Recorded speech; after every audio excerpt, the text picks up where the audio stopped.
Testing, 1, 2, 1, 2. Testing, we're on.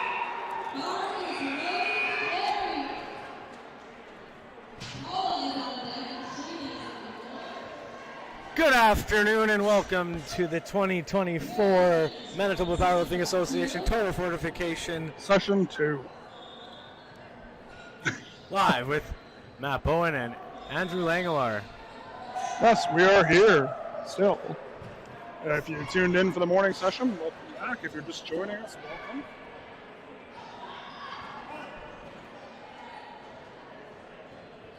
We're going to be here for the next 9 rounds of lifting. Perry Jurek starting us off nice with a 65 kilo squat on DePaulo crates.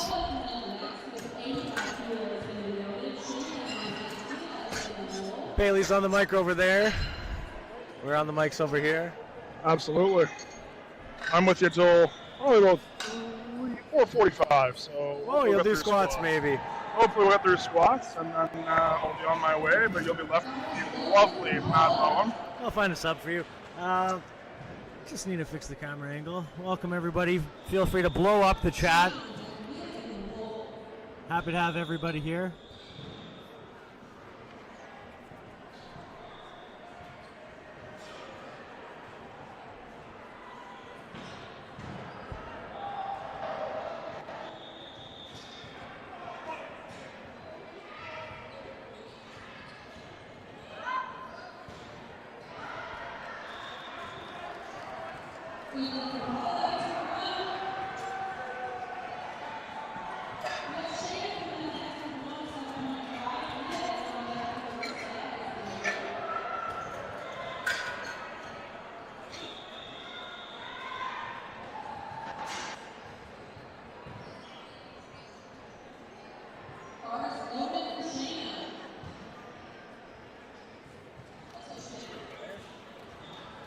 Looks like a good camera angle to me. Chat, let us know if you hate it. Shanna Segar training out of Cornerstone Barbell.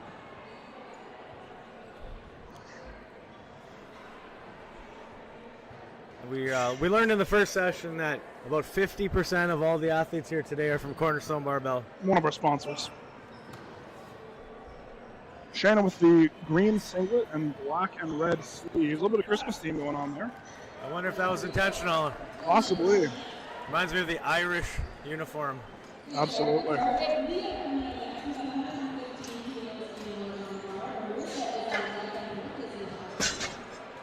Leah Shore up now, the MPA secretary, taking on a lot of responsibilities behind the scene. Absolutely. 115 kilos for her opener.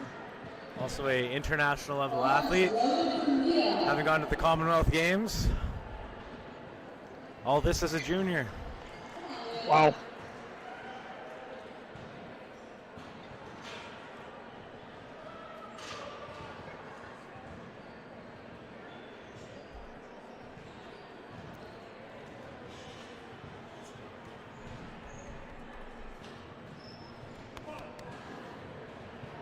Beautiful. Very easy opener there. Exactly what you'd expect from an international level athlete. Leah, coached, I believe, by Nick Manders, a friend out from Calgary. Nick was just a silly sub-junior when I met him, and now he's a world-class competitor. That's incredible.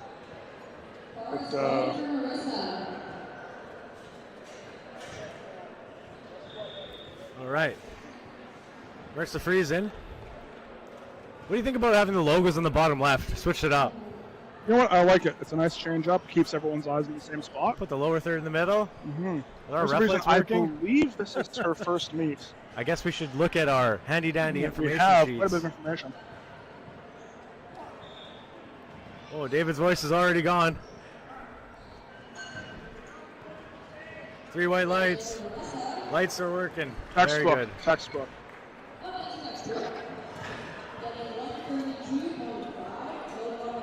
Brooke Bradshaw coming up next.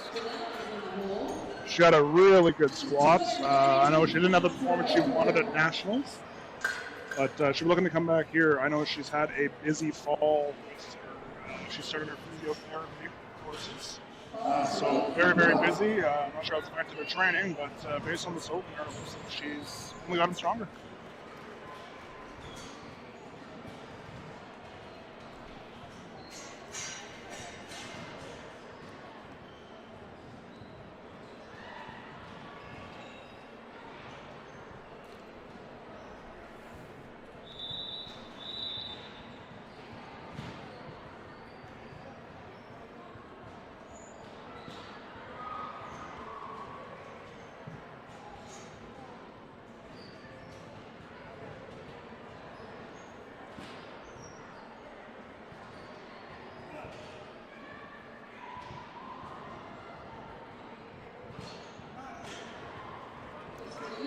Textbook opener there.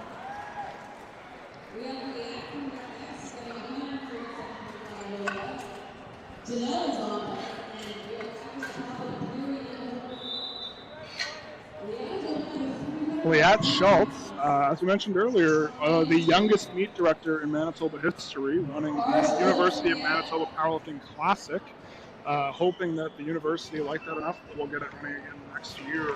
That was the highest production meet I think we've seen, maybe falling just short of Keystone, which is designed to be a showcase. But as far as a regular open registration meet, that was the best event we've run, I think, as a federation. Aesthetically pleasing, very nice, everything. It was very smooth, well organized. People were refreshed. The size was just fantastic. Here she is lifting, but a month later, I think. Yeah. I'm sure the stress of meet directing didn't help her prep much, so way to push through. You never know. Janelle here. Janelle trains at Snap and Cornerstone. Coach today is Curtis Tolaire.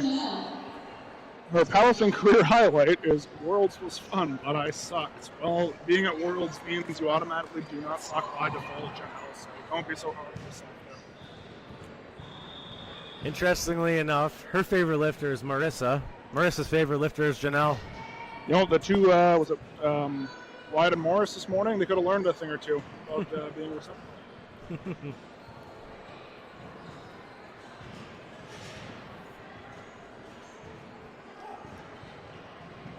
Janelle with an opener of 140 kilograms, and that looks very easy, as expected. Very smooth. Left ref saying it was a bit high on his side.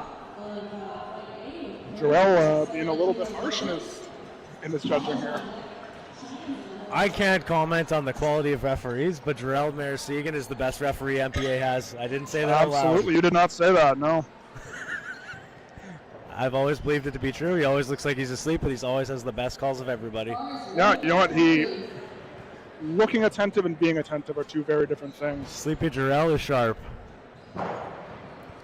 Interesting to have a husband and wife on the left and the right side. Yep.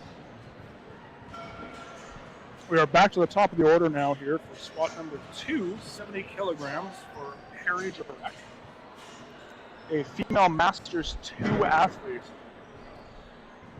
Masters 2 meaning between the ages of 50 and 59 years of age.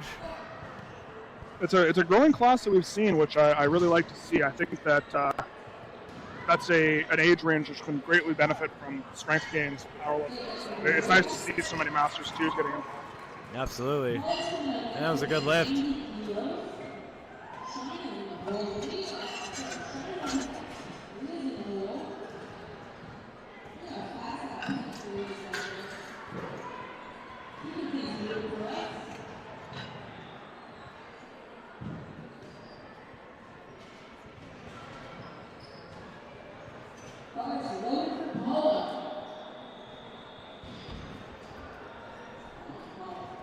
All right, Paula. Paula rhymes with kites, not crates, but krites.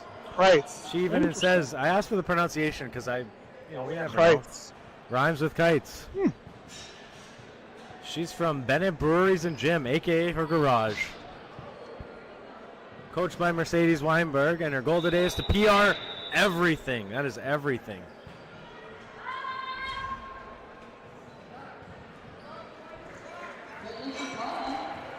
3 white lights on the opener.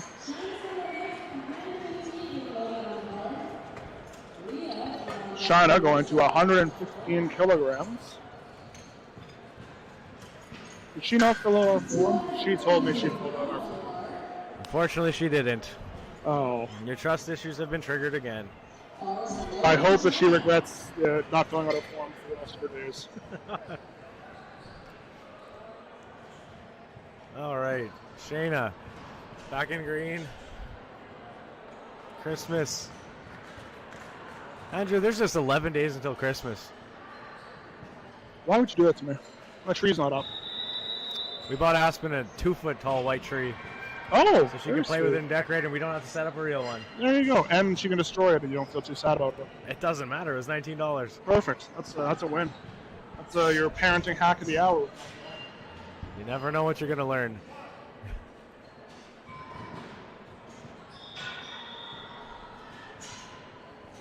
Smooth second Very attempt smooth. for China. Very nice. She's got more in the tank for sure.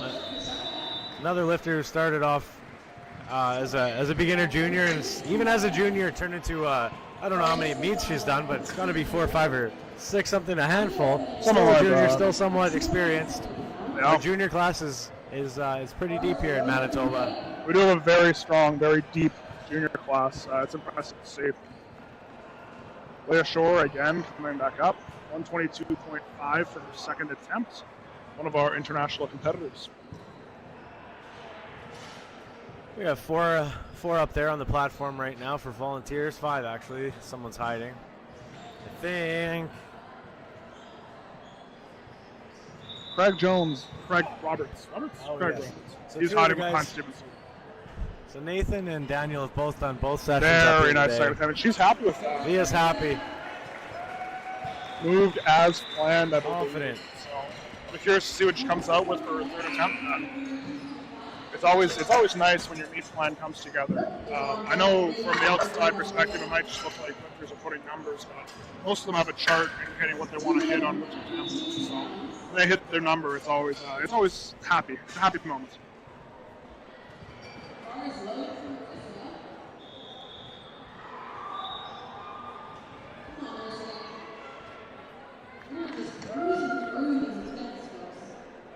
If you're looking for something to watch later, click Oh my around goodness. and find the Manitoba Powerlifting Open Deadlift from June 11, 2011 on Where this did you find that? associated channel. I don't know, it's linked.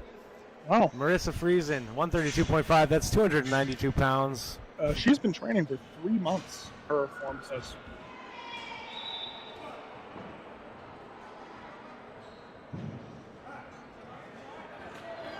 Three months in, and Janelle J's favorite lifter. What an inspiration. No kidding. I also love how she didn't say her favorite powerlifter was Janelle Jolacua. She said it's Janelle J Fitness, which I believe is Janelle's Instagram handle. Plugs aren't free, Janelle. We'll be receiving your invoice shortly. 31 people. Brooke watching Bradshaw live. coming back out here with 140 kilograms. It's just saying we have 31 people in the chat right now watching. If you have any questions, any answers, any comments, anything to say to the people that you're cheering on at home, please let us know.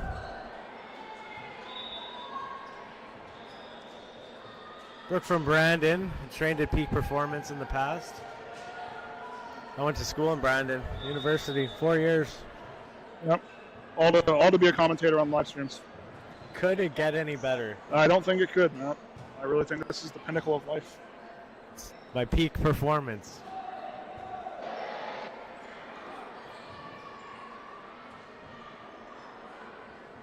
Very smooth squat for Brooke. She'll be happy with that. Confident three-way lights. Very, very nice squat. Yeah, coming out with 145 kilograms.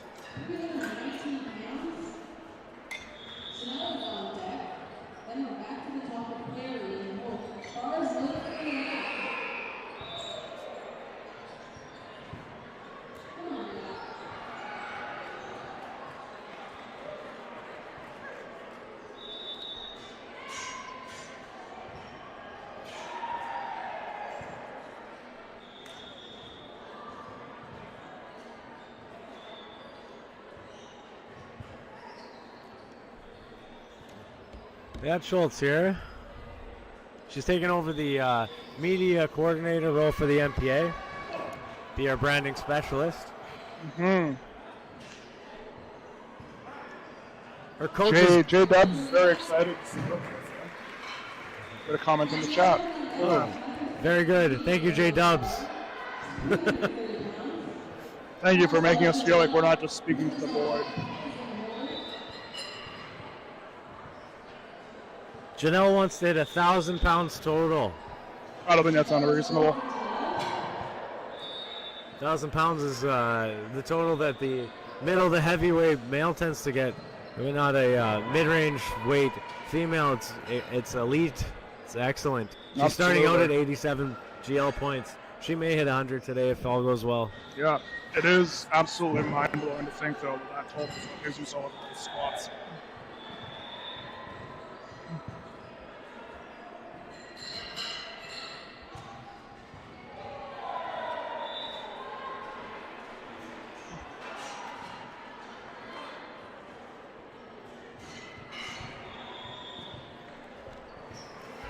Very easy squat there. That's 2-1.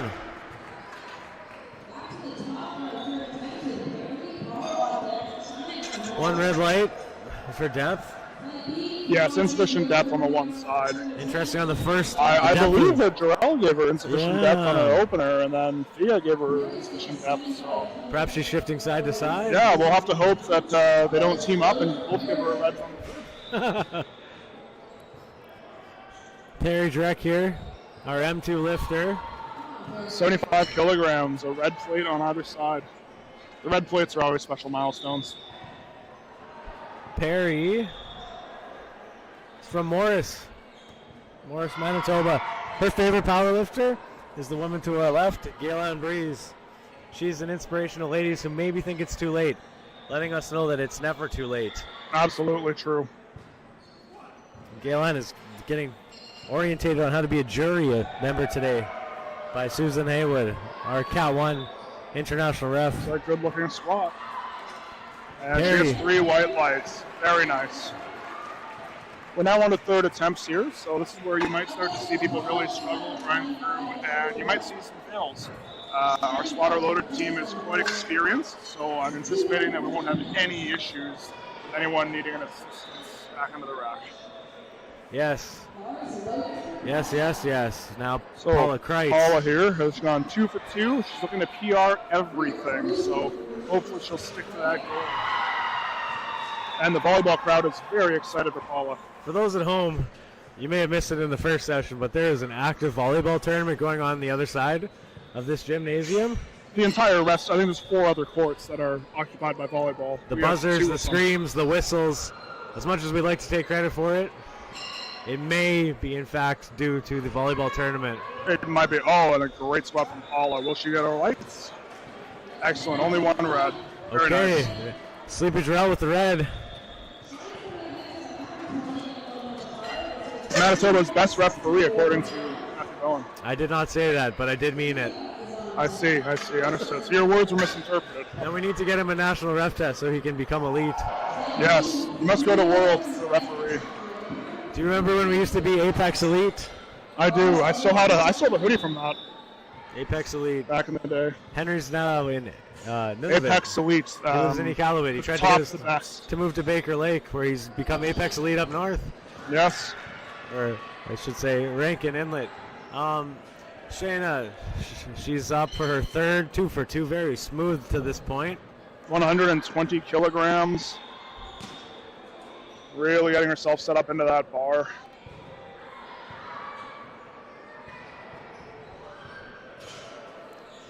I know Shayna's had a very good prep, so I'm sure she's looking for a good performance today.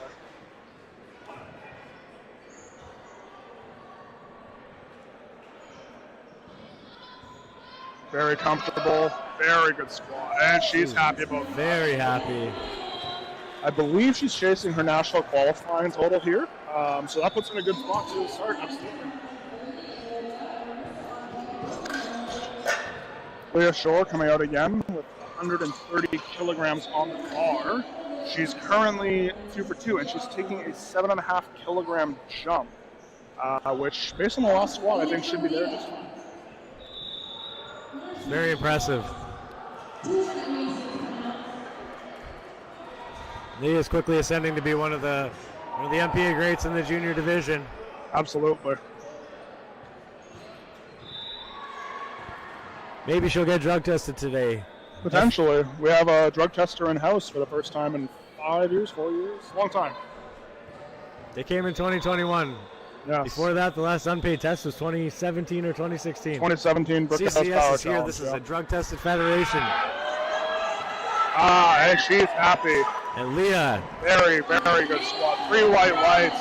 Excellent performance on her squat. That was not the volleyball crowd. That was us. That was us, yes. That was a fantastic performance. You would expect to hear that from international level competition. Next up is Janelle's favorite lifter, Marissa Friesen. Who 3 months of training powerlifting. She's squatting 135 kilograms. That is absolutely fantastic. Yeah, she said her goal here today is to squat 315 pounds. Perhaps things were a little shaky in the warm-up room, but it's okay. It's the first of many competitions. Yeah, first meet jitters, that's always a thing. And again, you've been training for 3 months. With just a little bit of credit, you'll hit that 315 in no time. And who knows, maybe this moves fast enough that she just goes to the warm-up room and tries it. Marissa is the manager and operator of a Booster Juice franchise. Oh, that was an easy squat for her. She's going to be really happy. She'll probably go to the back and hit 315. Called on depth. Fortunately, we have 2 reds for depth. Very interesting. Brooke Bradshaw coming up with 147.5 kilograms. I thought she might try to load up and ship the record. I believe the record in the 69 kilo class is only 150 kilos right now. Brooke is a motivator at Good Life Fitness. Yeah, the 69 kilo class, the record is 150 by Janelle. So I'm a little surprised Brooke didn't go to chip that. We'll see how this moves. Brooke's best ever squat was 145 kilos, so this will be an all-time PR for her. Mm-hmm. Answering the question in the chat there by Jay Utter. I can't read it from there. Juggernuts. Juggernuts. Why did she get 1 red there? All the reds in this flight have been depth codes. Which means at the top of the knee must be higher up than the hip crease between the leg and the torso. Oh, a very good squat from Brooke. I think she'll be upset she didn't go for that record. That's a PR. That's a PR. That's absolutely fantastic. Brooke this is her last meet as a junior lifter before she becomes an open in 2025. Off to a good start. Schultz coming out with 152.5 kilograms.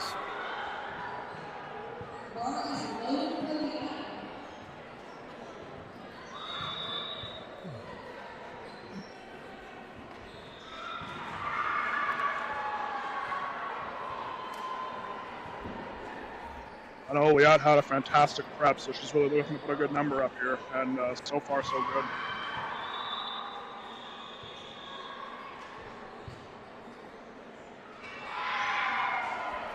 You're speaking of the ins or knee sleeves. Those are some ins or knee sleeves. Yes, indeed. May as well be knee wraps. Very nice squat. Very good squat. 3 white lights, textbook performance and squats.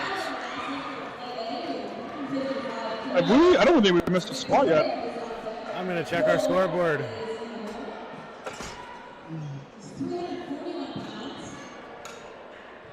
So Janelle looking to extend her provincial bench prep, provincial squat record, I believe. Marissa missed her 3rd squat, but aside from that... Wait a minute. Yeah, Marissa missed her 3rd squat on depth. She did squat it, she did have the strength, but she did miss it on depth. Oh, Dion's in the bench only. I said, what is going on with her? No, interesting. Janelle, has been an international student, I believe. I'm not too sure. She's an international lifter. There you go. Yeah.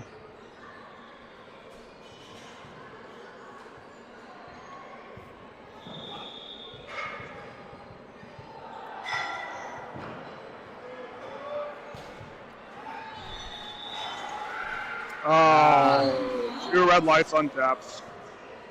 First lift was one side, second lift was the other side. Third lift, unfortunately both sides. Yep.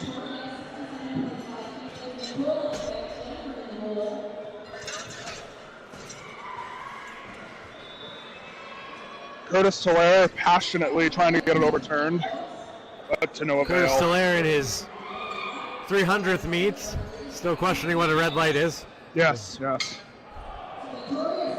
Yes, he's been around longer than any of us, and he still is confused as to why a depth call happened. He might have just been doing his due diligence. Yes, you see, Curtis, when the hip crease is not past the gauge, it's a red light.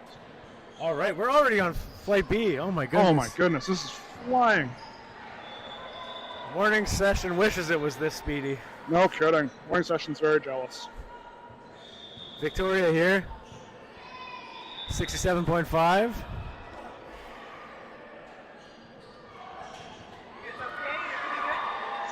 Everything good. 3 white lights there. Victoria trains at Movement, Fitness, and Performance, and Mercedes Weinberg does her coaching. Nicole Carta.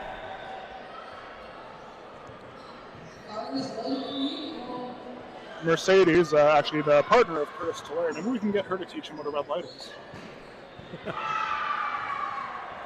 All jokes, folks, all jokes. Nicole, coach today is Curtis Hilaire and Jared McIntyre, who I don't believe is in person here. She trains at Cornerstone. She wants her 3rd attempts and PRs. She's a dental hygienist, and her hobbies and passions include her cats. She started powerlifting just 6 months ago, and this is her first meet. Wow. These beginners in their perfect form. It's quite alarming how good they are. I remember when I first started squatting, I looked at an octopus falling out of a tree. Different era. Yep.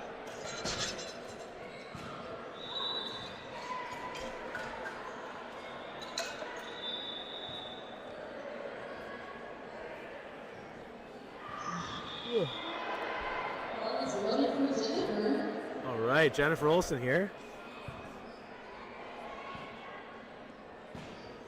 She is from One Family Fitness. Yeah, Kamara. She wants to do her best in all 9 attempts. She's a personal trainer and coach. She loves spending time with her dog Bentley and coaching her clients and celebrating their wins. And she's very excited for Christmas movies at this time of year. There's some casual spectators up in the running track around us. Absolutely. Powerlifting is a spectator sport today. Yeah. Well, if you're strolling around taking a walk on the track, you may as well stop and take a peek over. That's right.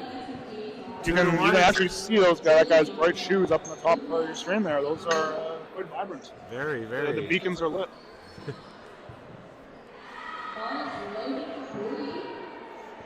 Bree Cron, fun fact.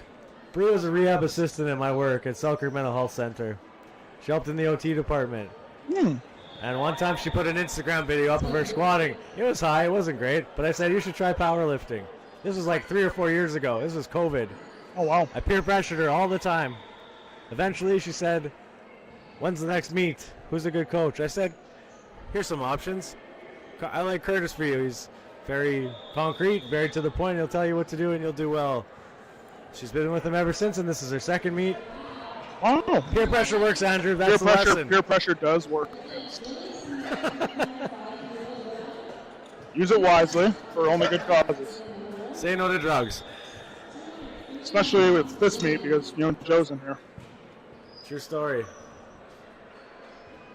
Coach Curtis, very active session here today. I don't know how many athletes he has between the 2 flights, but quite a few. Curtis also, it should be noted, through his company Muscle Max Services, is responsible for bringing all the equipment in and out of the meet.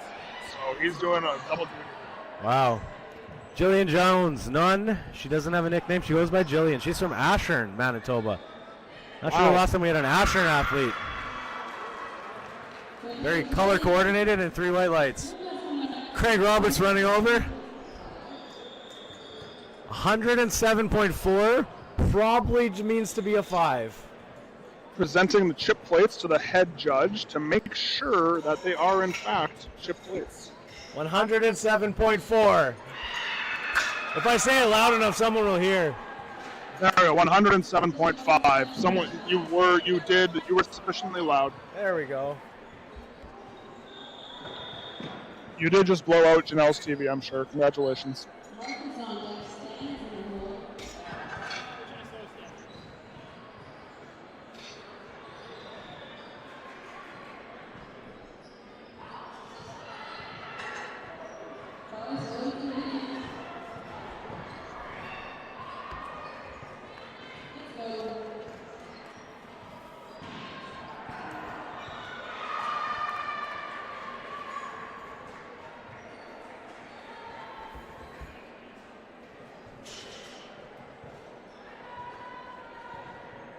Love Nell DeWand.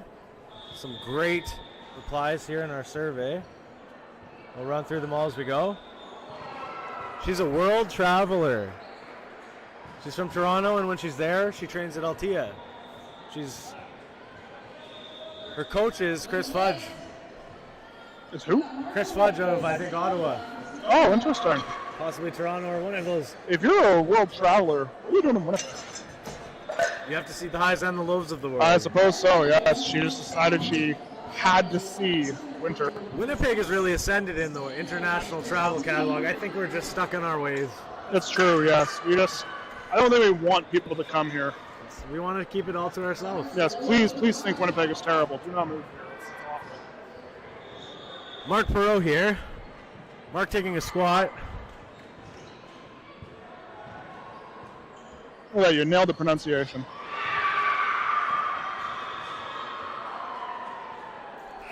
Must have put the masters all combined in the afternoon session. That makes sense. It looks like it. Singular male powerlifter today, so I was wondering what that was about. The master session as well as the women. Three white lights. He wants to hit some PRs and maybe qualify for provincials. I love their low expectations and maybe qualify. Something to be said about just competing for the love of it, having no expectations. Hey, aim low, shoot high. Stan Simons. Didn't fill it out, that's okay. He's an M2 105. Going for 130 kilogram opener.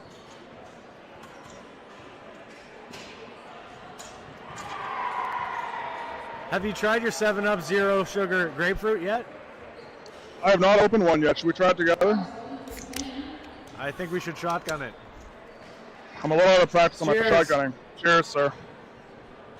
All right, Stan, 130 kilos. Ooh, I'd drink that again. That is interesting. I think I'd drink that again. I hated it, hated it, and then ultimately loved it all in the same 2 seconds. It's a wild emotional roller coaster. 105 kilogram class in the M2s means Stan is between the ages of 50 and 59. Very good form. Controlled. Very good squat for him.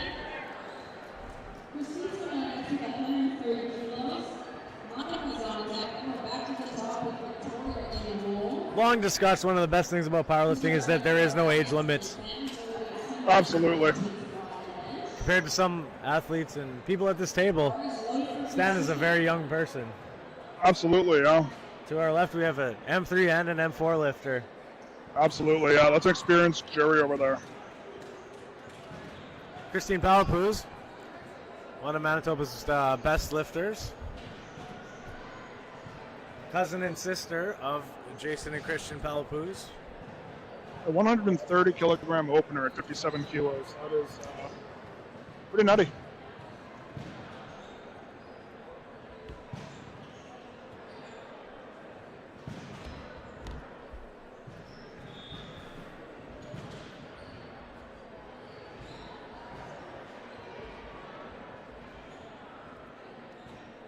She's out. Quick squat command. Very good opener, as expected. Bailey's really finding her own on the microphone over there.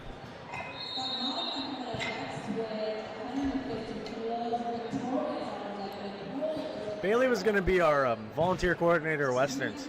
Then she got a job in North Carolina for 6 months. That would put a dent in things. It didn't work out. You know what? But she's back. Yeah, she's back. One of the best MCs we have in Manitoba for sure.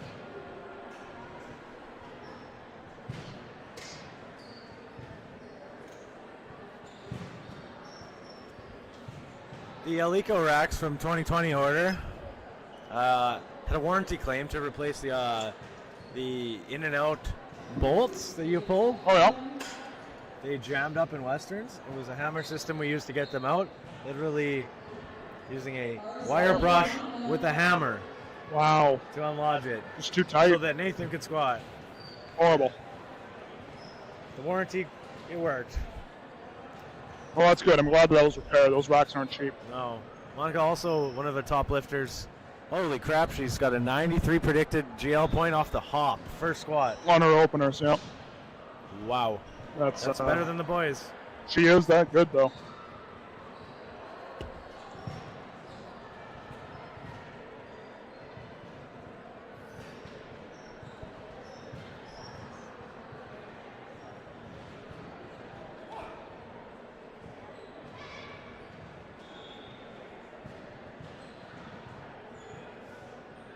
Very easy, as you'd expect. We're going to see between Monica and the boys from this morning, we're going to be seeing probably 3 really, really, really high internationally competitive totals today. Absolutely, yeah. That is exciting to see. So we are back to the top.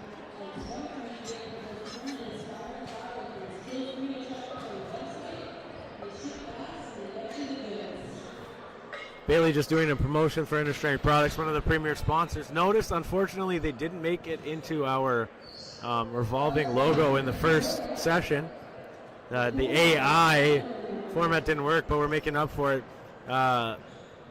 in this afternoon session with a darker background. Inner Strength Products stamp. Inner Strength Products from Moose Jaw, ran by Ryan and Reyes Stin.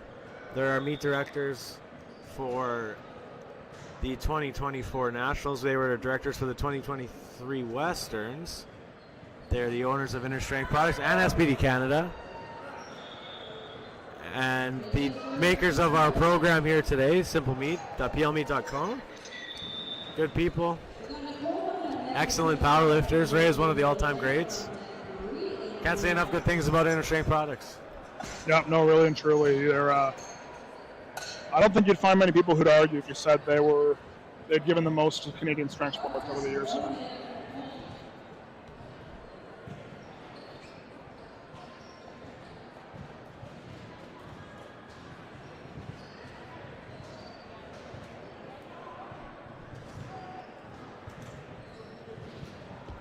All right, so I'm just loaded up our top 50 all-time here.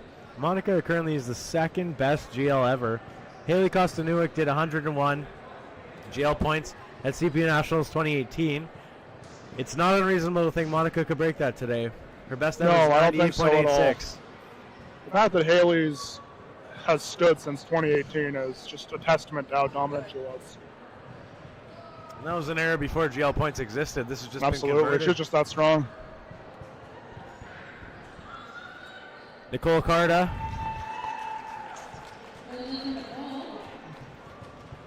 Three white lights and a very good lift. Yeah, some excellent lifting from the second session so far. So just also looking in, number 4 all-time Janelle Jolicoeur from our flight A. Number 7 all-time Christine Palp, who's also in this flight. Some of the all-time greats competing here today.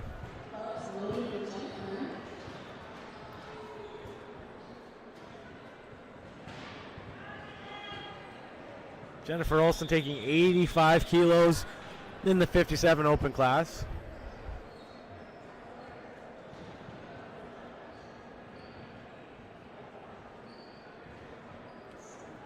Jen is from One Family Fitness and the One Family Fitness Barbell Club. Her coach is MPA VP and One Family Fitness owner, Dino Kamira, and she wants to do her best in all 9 attempts. That's all you can ask for, really. It's a simple goal. This is her first time powerlifting. She's new to the sport and looking to volunteer in the future. That's always a good goal. I do love that. History in, I think, bodybuilding and other strength sports, but it's always nice to try a new one out. Always nice. And we're so much more fun than bodybuilding. We have cookies. Yes, we do. Bree Cron.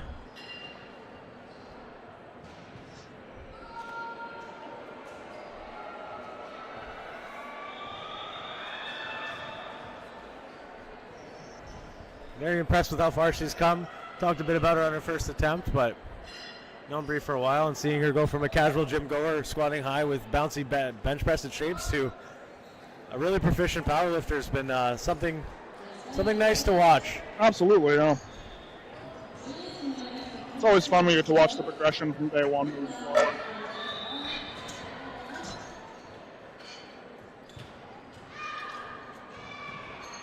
So Jillian competed at Movement. She volunteered at Movement Classic 2.0 and 6.0. That's a big jump in time. Wow. She wants to thank everybody that supported her. Although this is her first powerlifting competition, that is a 2-event, 5-year history between Movement 2 and 6. She's been around. I did say I believe she's from Ashland. So maybe she just didn't want to make the drive down. She's from Cornerstone and Westside Iron. She's a community and engagement coordinator at a credit union. She likes to read and make art. She wants white lights and a fun time.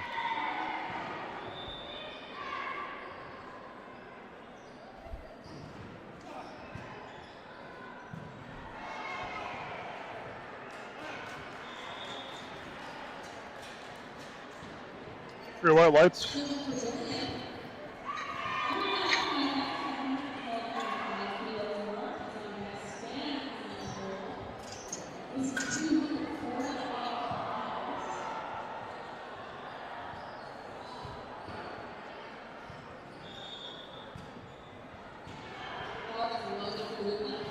Susan is about to lose it. Gotta make sure the camera angle's perfect. Well, we got to center our lifters in the middle. Absolutely, they are the.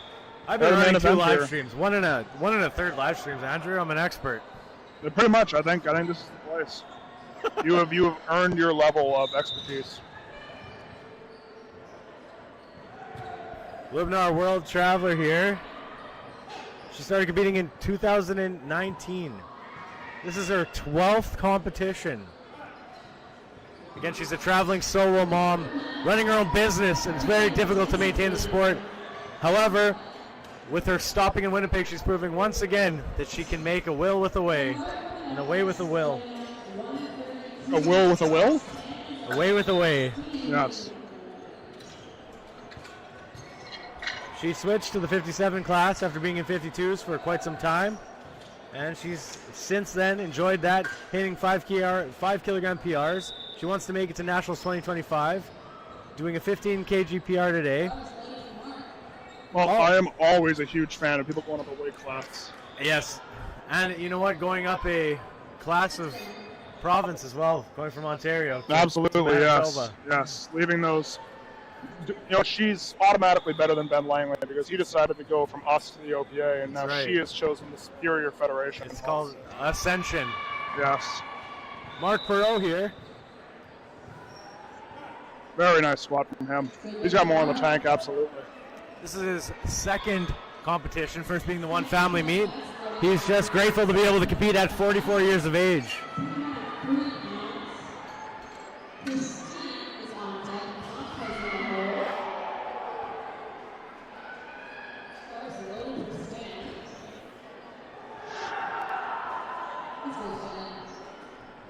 Stan Siemens, 303.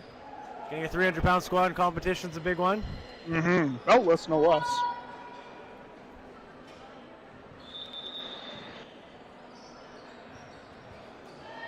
Unequipped lifting means you can use a belt, you can use knee sleeves, you can use wrist wraps, but you don't have to.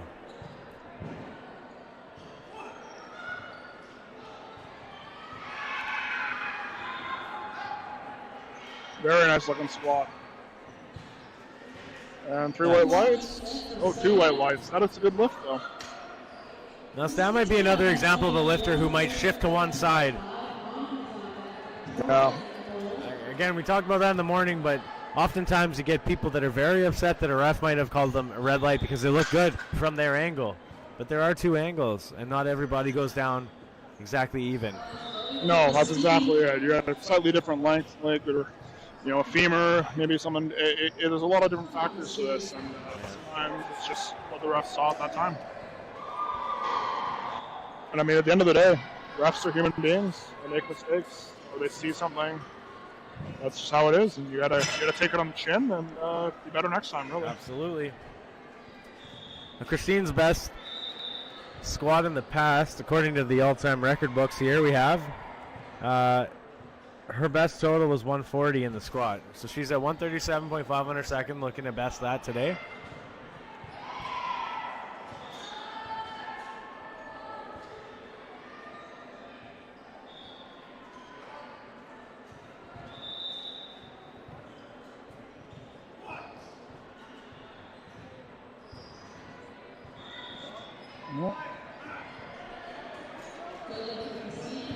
Smooth. Be curious to see what she puts in for her third attempt now. I don't know if another 5 kilos there, but it's hard to say. It's possible. Now, Monica's best squat was 154.5 at the North Americans. I'm assuming, yes, at the North Americans. That means she was doing a record at the North Americans. Now she's taking 160 on her second attempt. Yeah, very, very strong lifter. That was just in August. Yeah, well, she's just progressing so rapidly. I think with North Americans, too, she could have had travel, she could have had subpar performance by her own standards. Other way, still a very impressive performance there. So we'll see what she's able to do on hometown turf.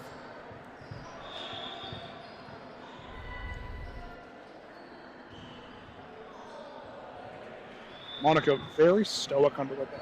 Yes. You really can't tell if she's having a hard time or if she's enjoying herself. She might be taking a nap. She's not even here right now.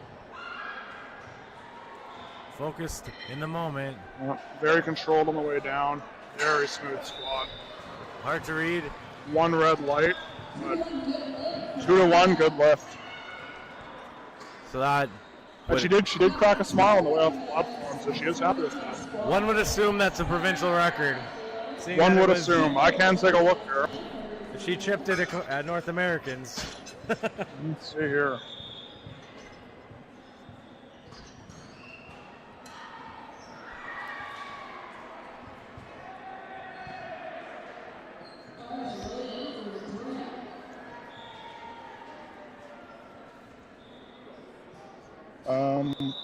Women's Open in the 57. Interestingly enough, her record was 160 kilos in September at PEI. Yeah, just because she may have had a higher overall performance at North Americans, but she did squat more in PEI, so maybe today will be the best of both worlds if she would improve on her total GL. Absolutely. Victoria, clinical research coordinator at St. Boniface Hospital. She's doing well today. Jennifer's previous best is 67.5.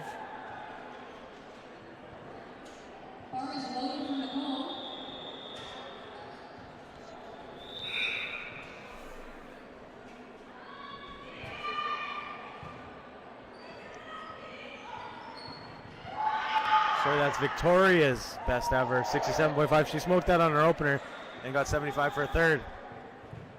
Nicole's up now.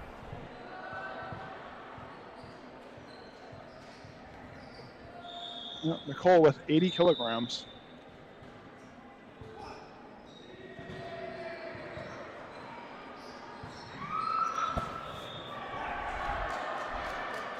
Very smooth. Very smooth. Little hiccup going up there, but mostly due to inexperience, not strength. Yeah.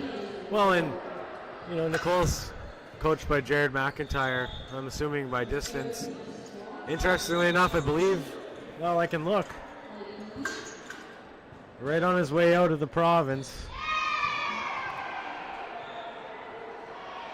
Jared hit the best ever total in 2022 before Justin broke it earlier today. So second best ever total. GL would be third now. Now he'd be two third. over 100. So He's probably beaten that since he's been in Ontario, but you never know. yeah, but the OPA doesn't count. It's not the same standards as the MPA, obviously.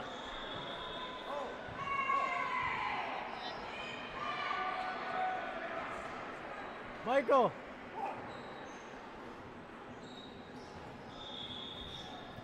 We're joined here by Mr. Michael Thrones, fresh off his drug test, despite not posting a total due to a flare-up in his back, unfortunately. No that feels lift like a for kick when I'm Jennifer. down. That honestly feels like a kick when I'm down a little bit. Yeah. Do you Like think you Jackson were... gets tested after getting the second because Eric beat him to it. 100 GL performance. You would think that Eric would be tested as well, but I guess you just looked a little too juicy up there, sir. I guess so. Yeah, didn't expect that one, but Yeah. How's your back feeling? it isn't painful, but it's exhausted. Oh, it's kind of one of those shouldn't push it. Yeah, even leaning over to talk to the mic, like I can feel it getting tired. Oh, well, that's no good, but congratulations on your very successful drug test. Yeah, and a good squat session.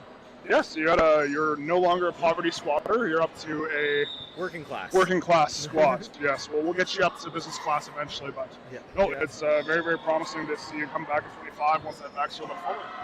Yeah, hopefully I didn't re-aggravate it, so Good. And it doesn't feel painful. It's just exhausted, and I think that's just because I haven't been able to train anything squat or deadlift for the last 6 weeks. So hopefully that means I just need to get under a barbell again and get some more reps under me and be good to go. Fair enough. Not painful, but exhausted. Title of today. Thank you, Michael. Thank you, Michael. And for setting up our lovely live stream for us this morning. In the background there, Michael Thrones, unfortunately, had to drop out on his deadlift.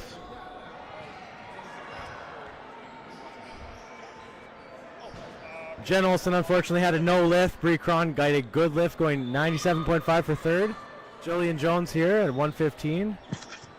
So, unfortunately, I'm going to have to run out of here and leave you alone. I must go and pretend to work things. So, tragically, you're left with only Mr. Bowen. Hoping we'll find a replacement, but I've been Andrew Langler. It's been fun, and we'll see you next week. Thanks, Andrew. Catch you guys later. On your way out, you better find me a replacement for yourself. Absolutely. I will sit someone in this chair myself if I have to. See you next time. See you, buddy.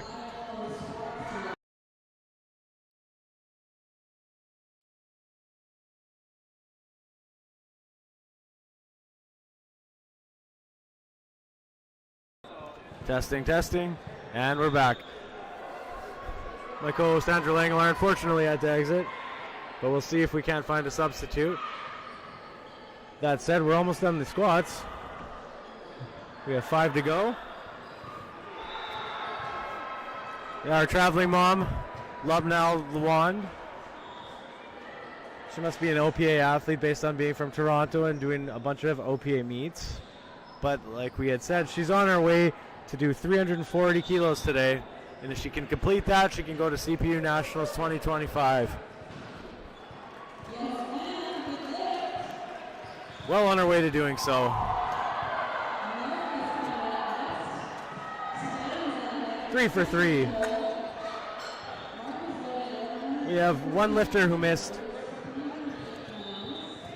second and third, but aside from that, we're all green on our squats.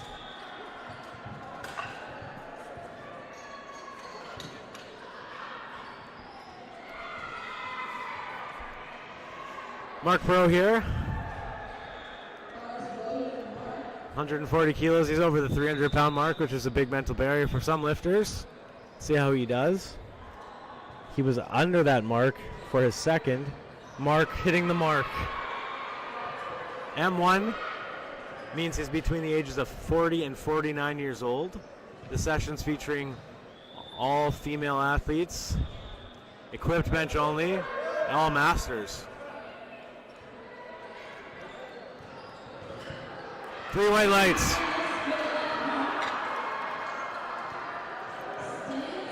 I think that was a rare combination of volleyball athletes and powerlifting athletes cheering at the same time.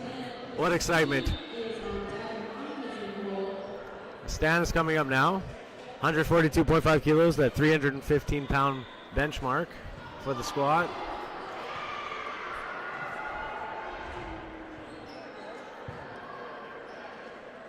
Good opportunity now to thank our sponsors. You'll see the gray shirts are matching the purple shirts the athletes are wearing by Ripped Rags Design.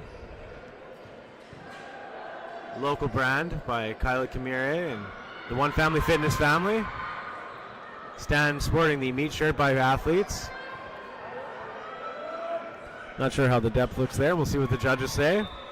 Unfortunately, they all called him on depth as well. Not quite deep enough, Stan. When you see a red ring around a red light, that indicates it's the red card for the technical rules, which in the squats case means that it was not deep enough. Christine and Monica will finish off our first round, or sorry, the squats for the second session here today.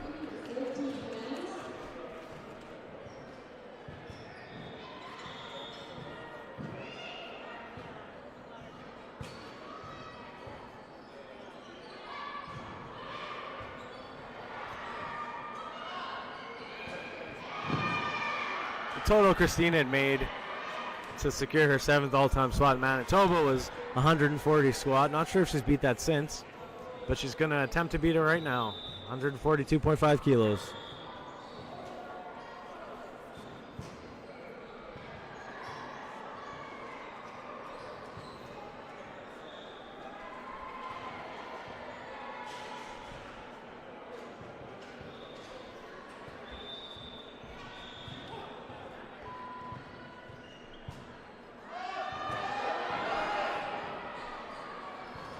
That's what our spotters and loaders are there for. That was a great catch. They did very well.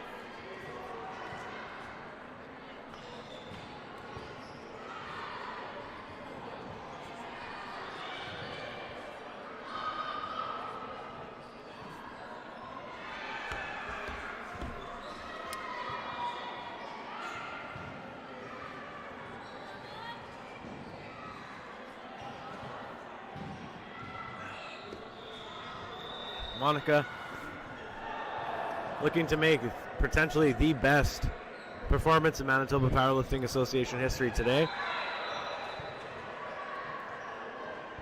165 kilos will probably be a competition best for her, and she does it very easily. 3 white lights. Great job, Monica. We'll see you back after a 10-minute intermission here. We're going to be going and finding ourselves an intermission here. See you back in 10 minutes.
we're back.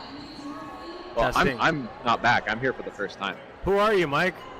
Yeah, hello everyone. I am Andrew's replacement. This is Michael Tronis, more commonly known as Thrones. Competed in the morning session, so very excited to watch the. I don't remember which categories we have. I know we have most of the women's categories, or all the women's categories. It's all the women, equipped bench press only now, and the masters, all masters, so masters men as well. Okay.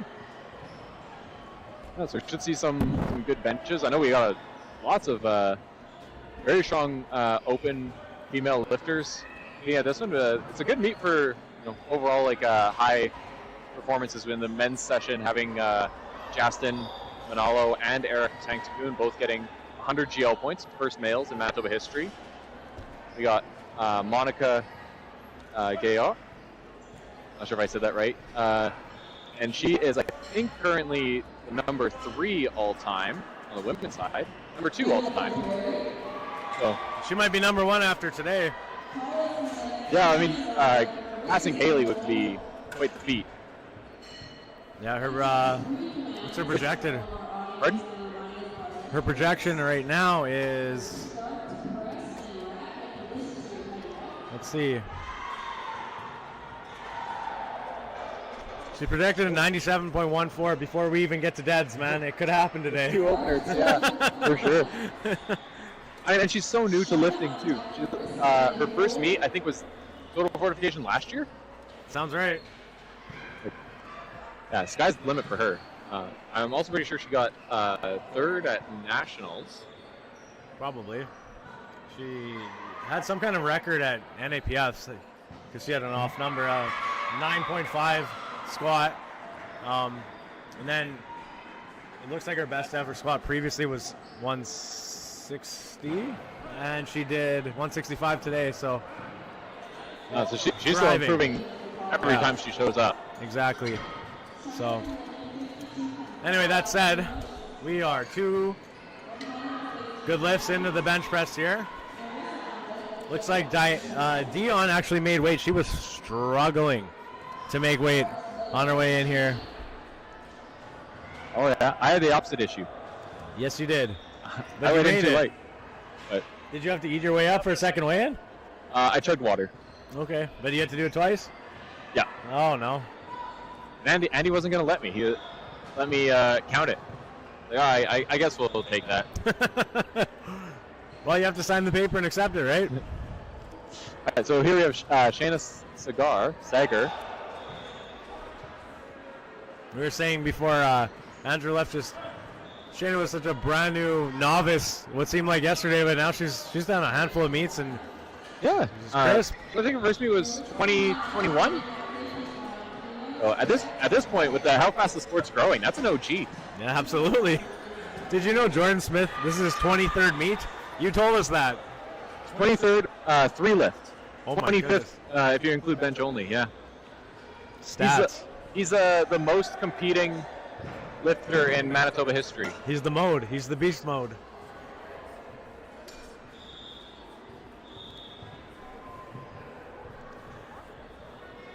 I have a bunch of stats hidden here. Oh, okay. I got view only. You can go into yours, though. Yeah, let's. Marissa Friesen here. Janelle Jolicoeur's favorite lifter. Oop. You want to do a new tab? It'll be easier.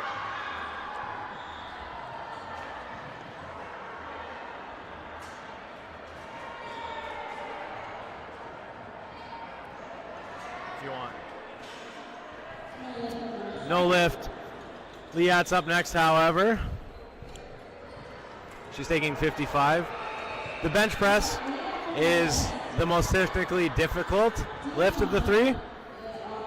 You have to have a start, a press, and a rack command.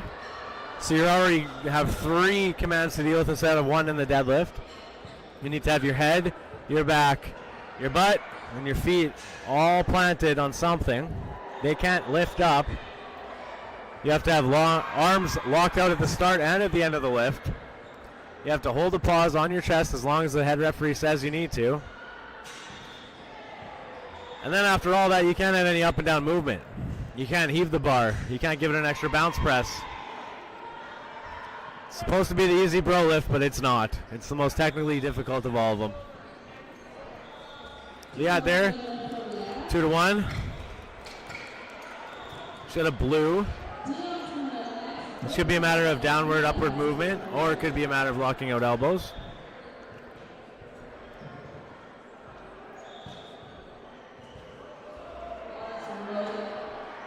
Now Dion's taking a bench-only attempt here. I saw her before the event here today. She was in a tracksuit. She had plastic on. She was sweating and spitting. She wanted to break the records here today, so let's see what she can do. Opening up with a 57.5 kilo. She's an M2. It means she's between 50 and 59 years of age. And this is her record already, I believe. She broke Candace's record at the U of M powerlifting meet just a month ago. Did she cut down to 63 for it? Oh, you know, I don't think she did. Yeah, that would have been 69, right? Yeah. Candace had the 69 kilo record, so it was still Candace's record, but yeah, that was a different category. So she's record hunting, yeah. It's impressive. She didn't think she was going to make it, and then she clearly did. All right, Brooke Bradshaw. She's out of Brandon. Michael, you worked at Good Life before, correct? Yep. What's a motivator? That is the person who works at the front desk. Okay. Customer service. Brooke is our motivator from Brandon Good Life. We weren't sure. No, it's not somebody who follows people around in the gym and cheers them on. I wanted it to be. I wanted it to be, you know?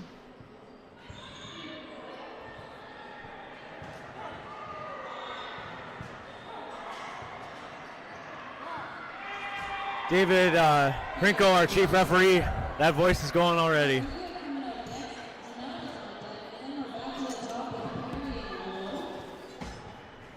And also for your viewing pleasure, added you into the responses for the surveys if you want any additional color commentary data. Oh, yeah. We'll get that in a second. I did just realize that my stats on who is the most active lifter is currently not filtered between raw and equipped. So Steve Powell still won? Steve Powell is the most overall, 25 meets. Jordan is definitely the highest of you, because this is a raw only. He's at 23 today for 3 lift raw meets. Brock's in a bench only right away. Bruce is actually here coaching him. Pardon? Bruce Markham's actually here in the back coaching. Oh, awesome. I haven't seen Bruce in a while. Yeah. Susan Haywood, the most competitions. She's actually not on top if you only count raw, but 38 competitions in total. Oh my goodness. Now Janelle Jolicoeur here, also in the top 5, correct? Number 4 on the all-time right now. Hmm? She's currently sitting at 89 GL points. You know, she got bumped by Monica, so I'm wondering if there's a bit of motivation to get her spot back. Don't call it a comeback.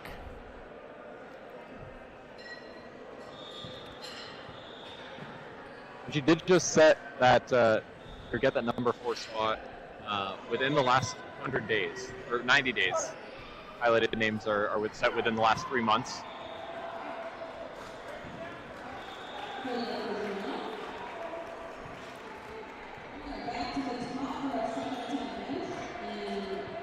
You know, and I think Monica and Janelle are both capable of getting over that 100 GL mark, which that's going to start becoming commonplace pretty soon. It's really weird for Manitoba to start being a competitive province. We've never been a competitive province. You know, we have our outliers like Galen Breeze, you know, one of the all-time great M3s. Haley when she was still competing. But we're not known for our elite lifters, and we have a handful now. Ben Langley, who is here handling his cousin Ryan. OPA trader, but as we said before, relocated for military service, we forgive him. Unlike Jared. Exactly. Jared who just left. All right. So Perry Josic up now. Jorick up now. Great day so far. Struggling at the lockout, but she got it. She sure did. That's a 5 for 5. Should have been a movement forward and backward, but no up and down. That's right. It's going to be tough to add an extra 2.5 kilos.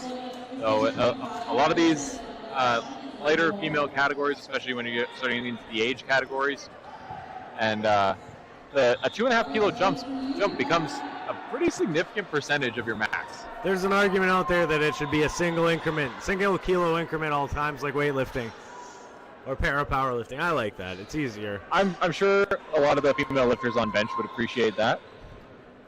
It's even with the youth and the children, it's just such a significant jump to do 2.5 kilos on a bench press when your max is 40. It's just such a different gap between 2.5 when you're a 200 kilo athlete. Yeah, it's like Matt Gary has his standard recommendations for percentage-wise between like openers, seconds, thirds. It's impossible when you're a lightweight. No, they're jumping from his recommendation from opener to thirds just by the 2.5 kilo increment if your PR is like 40 kilos. Different game. All right, so now we're back to Marissa.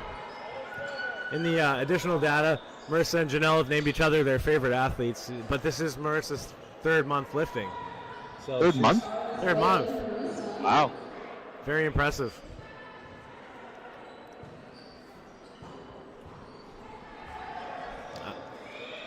Now Janelle's an online coach, so I wonder if their clients are just friends or associates, or maybe they just treat each other as strangers and just happen to have each other as their named favorite lifter. So what was her first bench jump? She did go up despite missing her opener, but being a new lifter, often it's usually a command. Yes, that was a really fast bench. I'm assuming it was a command. It was 3 yellows, I know that. So it looks like she got it back. James Cornelson's handling her today. My first meet, I only got 4 out of 9 attempts, but I didn't fail a single lift. Wow. I just don't listen to commands. Can't tell you what to do. Rebel without a cause, eh? And it wasn't even consistent. I missed start commands, I missed rack commands. I don't think I missed a press command. That was the only one that I hit all of them on. Which was the only that I got 2 out of 3. I missed 2 commands on deadlifts. Indeed.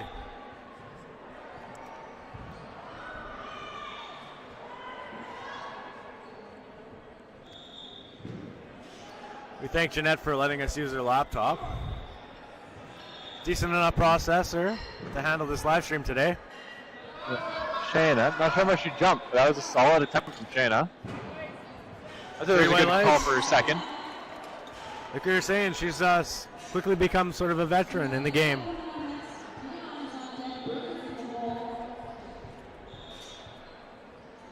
Oh, you got this too. Very good. So, Liat, were you at the U of M meet, Mike? Yes, I was volunteering the whole day. That was quite a beautiful setup, eh?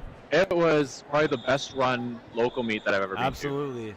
That was her first time doing it. I don't think she even shadowed anybody before, and she did it largely by herself. Yep. Impressive. Yeah, that's coming out 2.5 kilo jump, which is going to be really common for this this division. Younger female lifters, but another solid second attempt.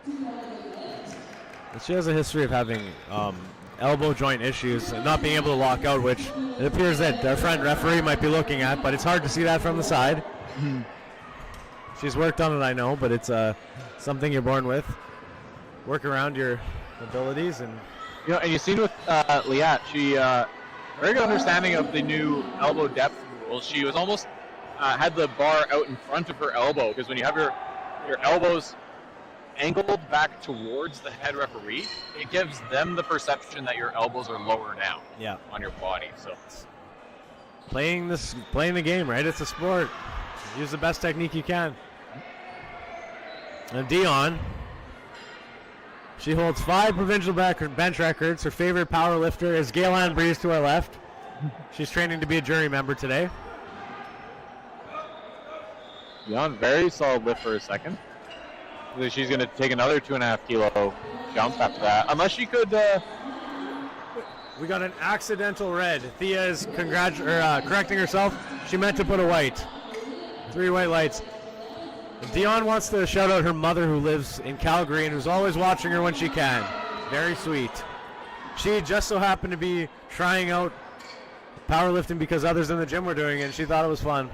And now here she is smashing records left, right, and center. Do you happen to know what the record is for the M263s? The M263s is something I can look up. Where are you? I believe it is 62.5 because Dion just put in for a 63 kilo third attempt. I imagine that is likely to chip the provincial record, since I don't think she would be looking to gain a competitive advantage by using the chip if it wasn't for the record. For anyone who doesn't know, it is, if you're in a category where you are neck and neck with other lifters, it's very advantageous to use a chip if you can. You can only use them on record attempts. But even if you don't necessarily need to just chip the record, it's still an advantage because then that lifter is not able to tie you unless they can break the record on a later lift. That's right. So it forces them to beat you. They can't tie you and win on body weight. Some of the things that people don't know when they're casual fans of the sport is the intricacies of the rules. And sometimes the intuitive thinking it takes to sort of figure them out, especially on the fly. Difference between experience and non-experience is how to play the game, how to actually medal when it comes down to medaling, and how to get records when it's a matter of timing. Up next we have Leah Shore. What MPA record was I second. looking up? I forget. The M263 kilo. M263. Bench press only? 53 Candace, or 50 Candace. And bench only. Wait, this is equipped. Ooh. Candace was And Leah is 3 white lights and a very good lift. that's strange. Candace has never competed equipped. Unequipped, let's see. So it looks like Dion already has it. Nope. Bench press only is 50. Okay, and that's also Candace with the same lift on the same day, but it's saying raw over here. See, we used to... Oh, because that was probably before they Yes. enacted the rule where a raw lift wouldn't... There was a rule change some time ago when equipped lifts, or sorry, if you did a raw lift and it was higher than the equipped record, they would let you break both records at the same time. A few years ago, they changed that from being a thing, thus preventing double, quadruple records on the same lift. I think it should still be a thing. The equipment is meant to help you, so if you beat it, it's kind of the same. I think that records... This is a big bench from Fidel I want to watch. Wow. That was a solid press. 231 pounds. Wow. From a junior. 3 white lights. What I was going to say, I think that record should also translate up weight classes. If you're a 93 and you break the 105 squat record, I think it should count as a 105 because you're also under 105. And they let you do that with age classes. Yeah. You're an M4, you break the M2, you get the M2. Well, I think it should translate, but otherwise we're kind of not acknowledging that being heavier makes the sport better. And at that point, why even have weight classes? I think you should put in a proposal for a bylaw change. I'll do that. Sew it up the ladder. Gaston, eat your heart out. He's making sense. All right. Perry. All right, third attempt here, so Very quick. She's passionate about being retired. I wish I could say the same. This is her second Someday. meet. Again, another inspired athlete by Gail-Ann Breeze. We talked about it earlier, but Gail-Ann to our left is an inspiration to athletes who started in their later life, 50s and 60s. Her news stories have been contagious for other athletes. It's come to a stop. No, she's not going to be able to get it. And that was just a 2.5 kilo jump. But you kind of see it on her second. I thought that jump might be too big, but that's the smallest jump you can make. You can't do much else.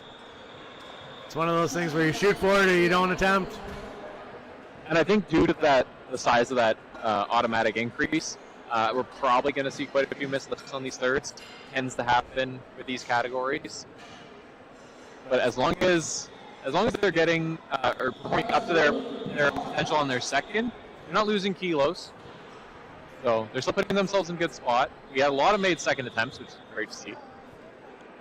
Absolutely. Paula Kreitz. She says it rhymes with kites. That's how I knew how to say it right. That's not how I would have intuitively said it. Me neither. I was saying it wrong until I read it. Again, she wants to PR everything today. Her favorite powerlifter / athlete is Ryan Reynolds. I'd have to look further into that. Yeah.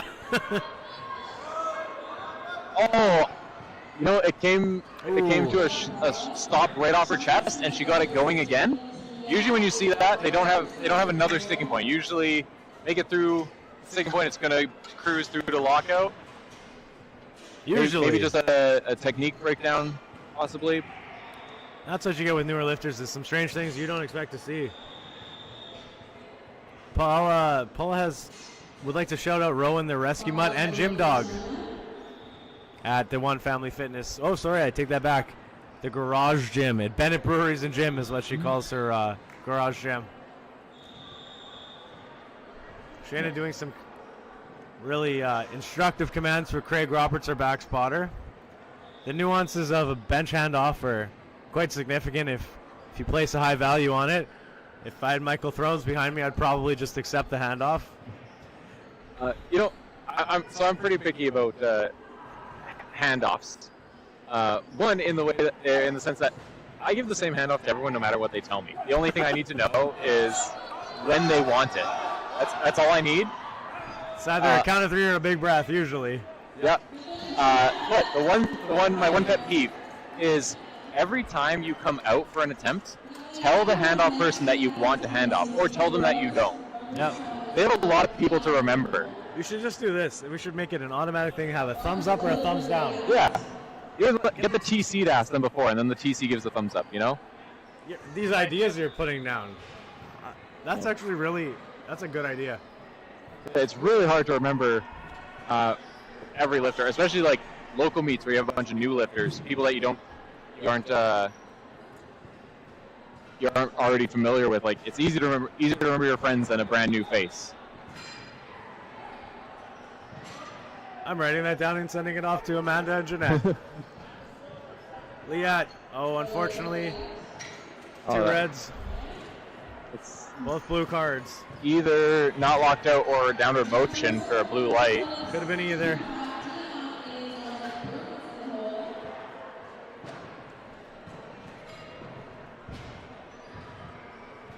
All right, up next we have Marissa. She's actually taking a larger jump from her second to her third. She had missed her first, so maybe took a bit of a conservative jump there, and now she's taking a bigger jump to hit the number that she came in, that was in her mind when she came in today. That's right. I wonder if she was always intending to go 55, 60, 62 or something like that. That's what I would guess, yeah. You know, when you make a mistake, it's good to adjust the game plan. I'm not a fan of going up after a missed lift, regardless of the reason. Even a newer lifter, if they miss a command, if you go up, they're going to be focused more on that lift because it's heavier, and they're more likely to miss the command again. Indeed. Either way, she got a really nice and smooth third lift. Paid off for her. All right, Dion Potapinski, attempting a provincial record, 63 kilos. So this is a bodyweight bench at over 50 years old. Oh my goodness. And at a significant weight cut. Yeah, it can be tough especially if you have to delay your weigh-in. If you get shunted to the bottom of the list again, and you're weighing in really late, that refueling and rehydrating you just might not have enough time. And see, I don't even know if she missed it or not, but I know that she was struggling. She was definitely struggling in that hallway. Well, you guys are bench only, and I imagine they weighed in with the full, the three lifters. You get the rehydration level. I don't like to talk about it because I don't believe in it, but I've always been told that we do it here. Okay. It's longer than a 2-hour weigh-in at that point. You're almost getting like 3.5. You're not telling lies. But it's okay. Local meets. Flexible for the athletes. All right. Ooh, a bit shaky on the way down. Skeleton off her chest. She can grind lifts. No. It's not going to happen. She already hit the record already numerous times, though, correct? Yeah, her opener tied the record, and then her second attempt set a new record. Yeah. She could have taken any jump between 60 and 63, but I guess she just felt that it was there. Yeah, I mean, she would have got the bench press only record either way, which is interesting and probably not correct, but it's fine. Less than the 3 lift record. It's fine. We'll deal with it later. But yeah, no, good for her, Dion. Improving upon her past work. Oh, and when I said she tied, I was thinking of the 3 lift record. So, her first was not a tied record; it was the outright record, based on what was on the score sheet. But the 3 lift should have trumped the bench only. So yes.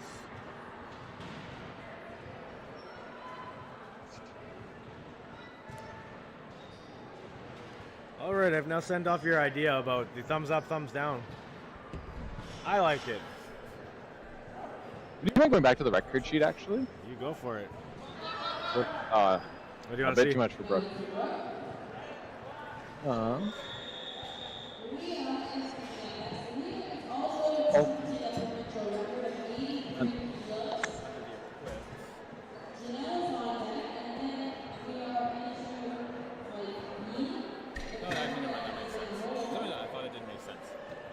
Should really just get people to be entering these competitions. Find a 47, say you're equipped. Find a 52, say you're equipped. Etc., etc. Anyway, back to our competition here. Yes.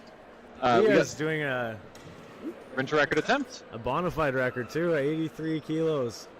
Wow. 76 kilo. Actually, who has the record for this category right now?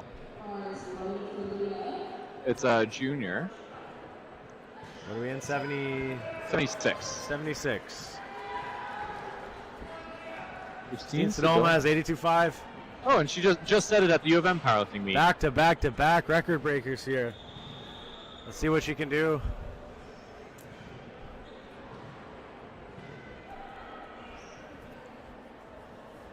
The lawyer in the making wrote the LSAT the day before the U of M meet.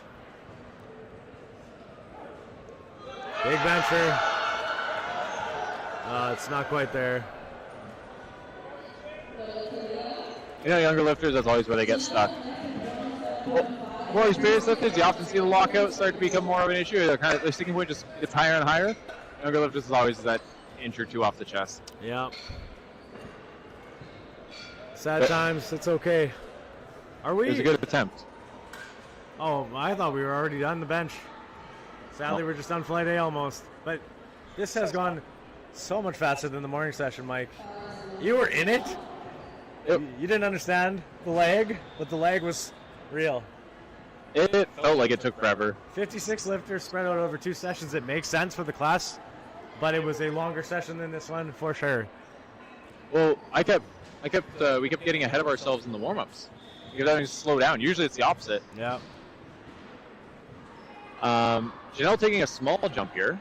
She did a 7.5 kilo jump from first to second, but now only a 2.5 kilo jump from second to third. It's feeling like she's close to her limit. I think this should be a pretty comfortable press for her. Or see, maybe something happened in the back room. I jinxed her.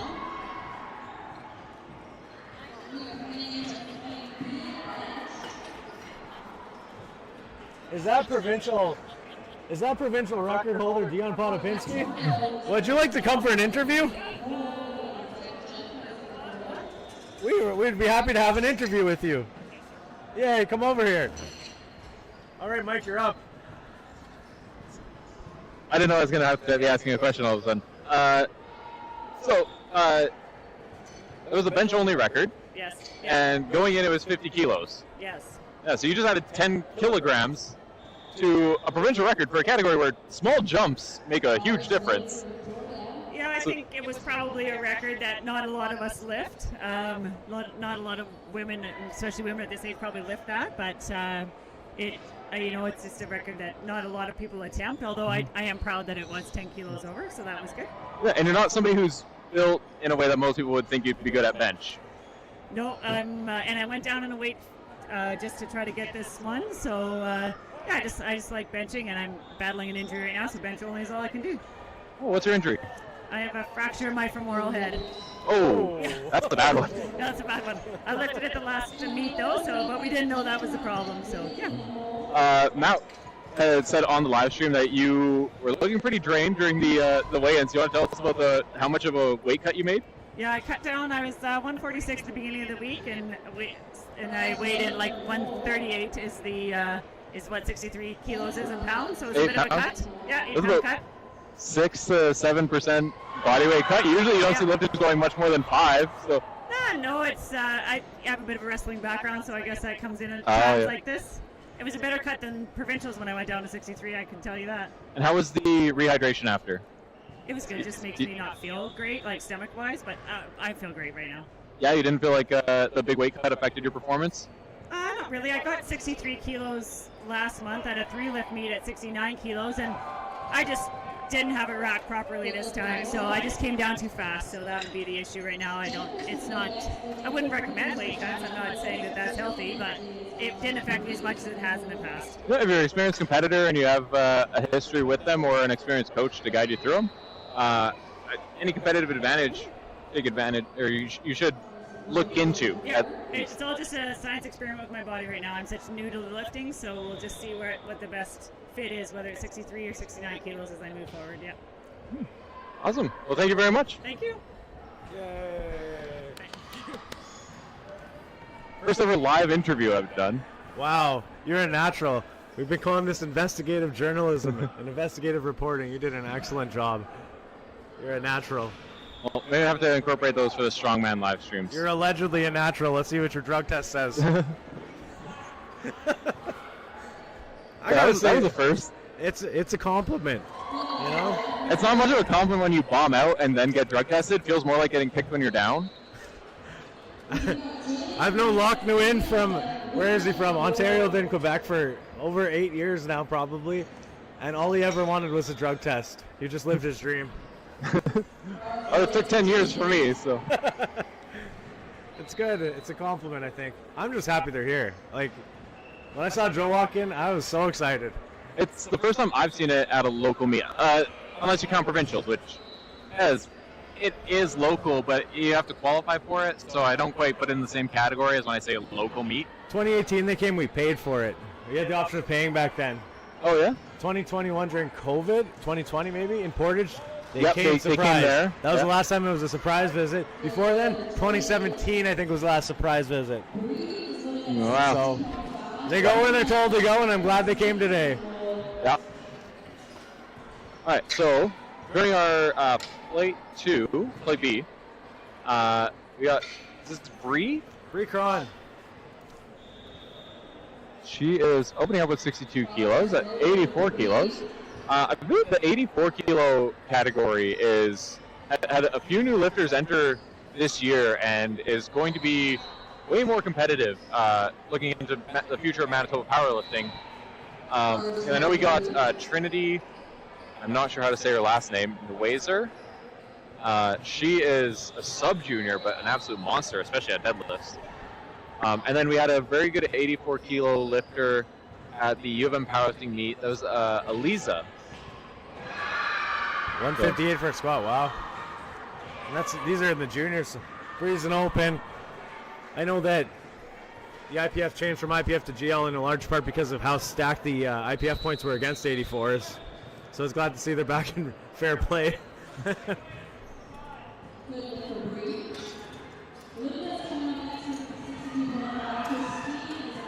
I don't know how many athletes Curtis has in this session / this day, but it's a lot. Said I don't know how many athletes Curtis has today as a coach, but it's a lot. Yeah. Curtis and the Cornelsons. Yes. Definitely have the most athletes to juggle. Yeah, Jeanette told us that about half of the athletes here today are from Cornerstone. About 50% of them. It's a lot. This is an OPA athlete. right here. Oh, that's good to know for when I update the top 50. Yeah, Lubna Lalonde, she's from Toronto, and she's a traveling solo. She says traveling solo mom. She wants a 340 total to get to nationals. Chris Fudge is her coach. She's here probably just to qualify for nationals. She volunteered at the British Nationals in the UK. Oh wow, so she does get it Yes. around quite a bit. She's an independent traveler. Like, that's what she does for a living. She does something in a personal business and is like a professional traveler. So very interesting story. She was very excited before the competition began. You know, arrive, get your qualifying total hopefully, and then move on to the next one. So up next we have Christine Alapas. She's opening up with 65 kilos, weighing in at 57 kilos. It looks like we might have a bit of a battle here between second and third. Yeah, Christine's, I think we said she had the number 7 total as of today, or leading into today, for MPA women. Cousin and sibling of Christian and Jason Palpus, as well as partner of Vince Ramos, the best junior male this morning. Runs in the family. It's a legacy. Very easy bench. I am surprised by her deadlift opener at 135. She has a very good deadlift. I don't know if she just maybe takes big jumps. I don't know exactly what her top end is, but I'm pretty sure her deadlift is a fair bit above her squat. Yeah, I guess we'll see. Monica here. Just like when we were watching Eric and Justin go this morning, I knew it could be special, but then the pieces fell into play, and I think we're witnessing potentially the best MPA performance ever right now, and I'd like to enjoy it. Absolutely. Already, just on her projected openers for bench and deadlift, she's at over 96 GL. Highest ever in Manitoba history is 101 point something. And I do think that she could be looking at getting 103 or even higher. Absolutely. All comes down to the deadlift, but we'll see what she does now. That is fast. Woo-hoo. Easy opener on bench. See what she adds to that. 5 or 7, either of them would be fair. Maybe she's got a record in her, who knows? What's the bench record for the, she's the 57s? Probably not, probably higher than 75, but you never know. Is she open? I would be surprised if she doesn't hold all the records in that category.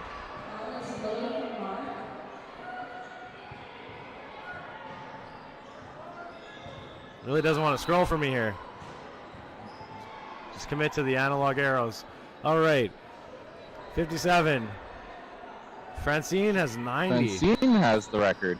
So that's the only record that she doesn't have. She's not even close to getting that. Francine is a bench specialist, I guess. But Mark Perot here, like we said, we had all the Masters males and females. Yes.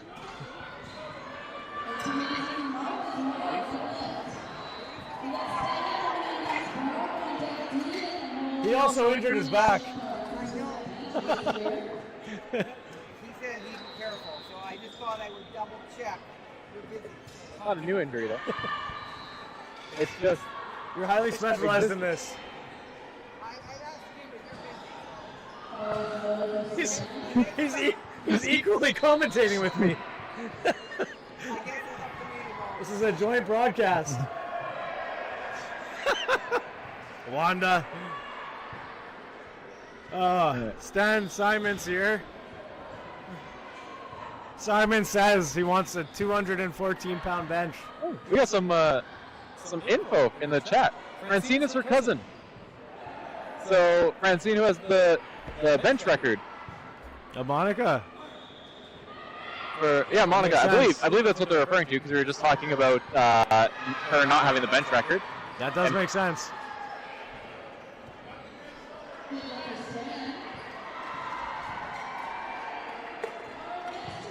It's rivalry between cousins, I guess. Well, if you're a Manitoba powerlifting historian, you'll see the mustache and the mustache, one guiding the other. They're both wearing classic Elico shirts. I think Brock has taken his shirt off to be in a bench shirt. But Bruce Markham is coaching Brock Haywood. Bruce, a MPA Hall of Famer. As of last year, I believe, was he was inducted? I think so. Both of them, past presidents of MPA and international travelers and competitors. Brock, the chief referee of Manitoba, doing very diligent explanations. Brock's had a history of losing his shoulder when he's in the equipped bench, so he's very, very precise on where it's dropped. So those who may not know what a bench shirt is, it's a canvas setup that allows some elasticity out of the bottom of your press. The shirt itself might be so stiff that you have to actually row your bench press down. So he's got 275 pounds. He might have to row that down to his chest depending on how tight the shirt is. A lot of times people say you don't have to train the back in powerlifting, but equipped bench is one of those places you do.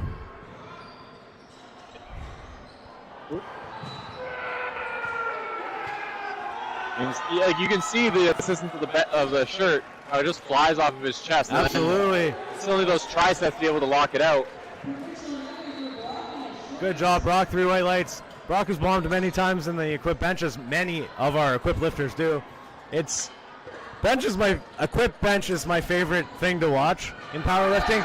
Unequipped bench is my least favorite thing. Equipped bench is you're risking death most times. Yep, it's a lot more volatile. And the fun part with equipped bench is you can watch somebody completely biff an attempt, and then they come back out on their next one, and it looks like an opener. Absolutely, it's so technical. You can't force your way through a misgroove. You know, if you lose your groove on that imaginary line that a equipped bench needs you to take to play with the shirt, you can't just muscle your way out of that. You're just likely to snap. So that's why it's also important to have really good spotters out there. Luckily we have those right now. Dean Smith, he benched in the morning session. He's now doing equipped bench as well. He's taking 170 kilos. Not sure if this would be a record. Can check after this is done. I would guess that it's a record. Dean doesn't like benching when that's not a record.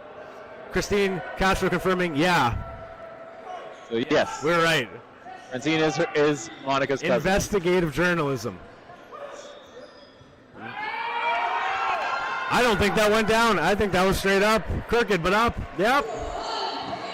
I could see a left edge would think that. Potentially downward motion. It was a bit lopsided, so often the side referee, they could view that as the bar going down, but the only thing that matters is the whole bar cannot go down. Exactly. It makes sense that that's what Jarrell saw, but from my vantage point, it didn't do that. But from his vantage point, it would totally make sense that that happened. Yeah. That's why we have 3 lefts. Alrighty. Back to the top of the order. Dean did 170. I'm going to just check the record on 83 M2.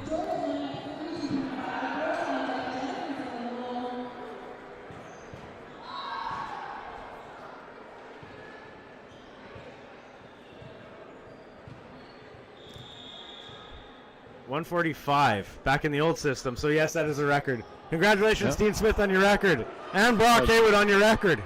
Casual 25 kilogram increase. Casual. Brock 120 plus. And the Masters 3. Oh no. Oh.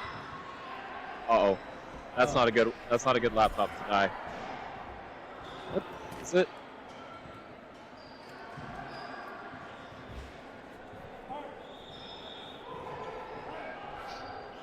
It's on still. What the heck? So in case the stream is still going, our laptop that the stream is being run on is apparently dead. Or the screen went black, I should say.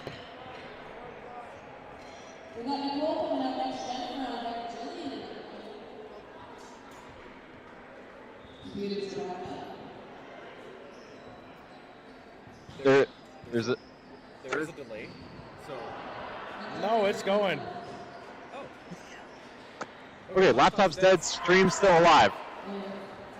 Okay, we just got brought. Oh, I can't explain it. Fully charged. Screen went black. Stream still going on YouTube. Loaded on the phone. It never died. We're here, guys. Sorry, we're panicking and you can't tell why.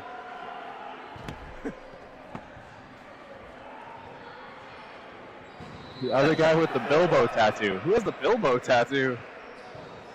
I'll be watching out for that now. Oh, we have Nicole Carta. This isn't a name I'm familiar with. Is this her first meet, you know? I think it is. A very smooth second attempt on bench. Nicole, 6 months in. We're thinking this is her first meet based on being 6 months in, but who can say? She did say it's her first meet. Yeah. We've done this. I know everyone. Everyone who competes. You're a very popular person, Mike. I just look at spreadsheets a lot. Yeah, the ChatGPT coming into Excel and Sheets is one of the best things to happen. Oh, I'll be playing around with that a lot Yes. tomorrow. Breaking news is what the post I shared said, because I was so excited. Even Google has their what is this, Gemini or whatever they do? It'll just come in and correct your stuff too. Like these tables are making themselves now. Oh yeah? Yeah, I had some just analog tables and it just populates it. 3 white lights. Good job, Jennifer. All right. Up next, Jillian Jones. Looks to be our only 84 plus. Where is Westside Iron? West Side Iron. That is not. It says she's from Ashern.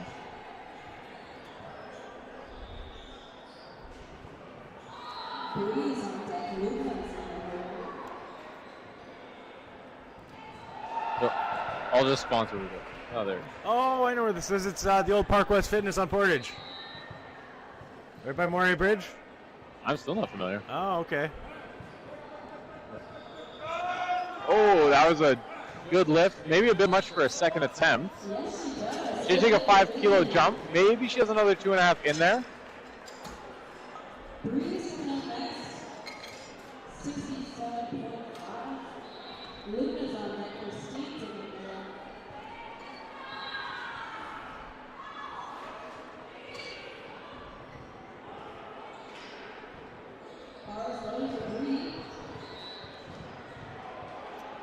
All right, Bree Cron up here. She's 4 for 4, looking to go 5 for 5.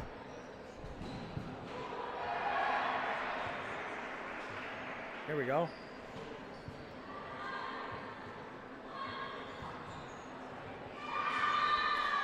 It's a fully stocked bodybuilding gym, and this is where I actually trained when I was younger. It's where I came up in powerlifting. It had out old owners with, lesser quality equipment, but Bree with a successful 3 for 3 white light bench, didn't even have to question it. That looks like a good gym.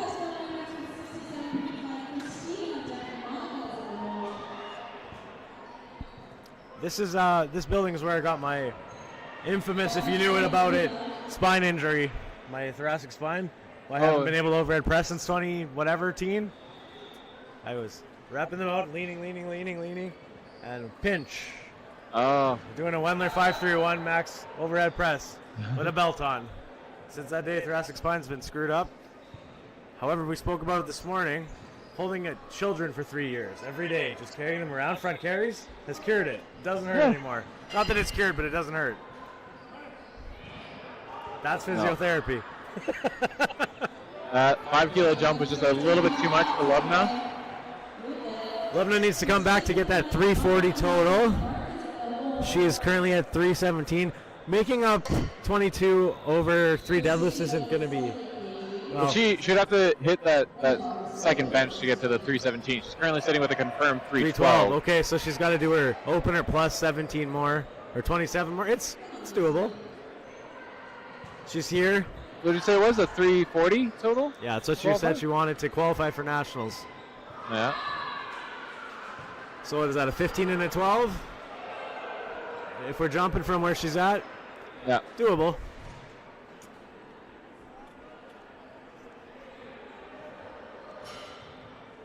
right, Christine Palapuz. The tangents are they're happening. It's been a long day, but we're focused. We're enjoying this. I am curious who the guy with the Bilbo tattoo is. It might be Stefan, but I'm not sure. Oh, that was a good second attempt from Christine. Very fast, smooth, 3 white lights.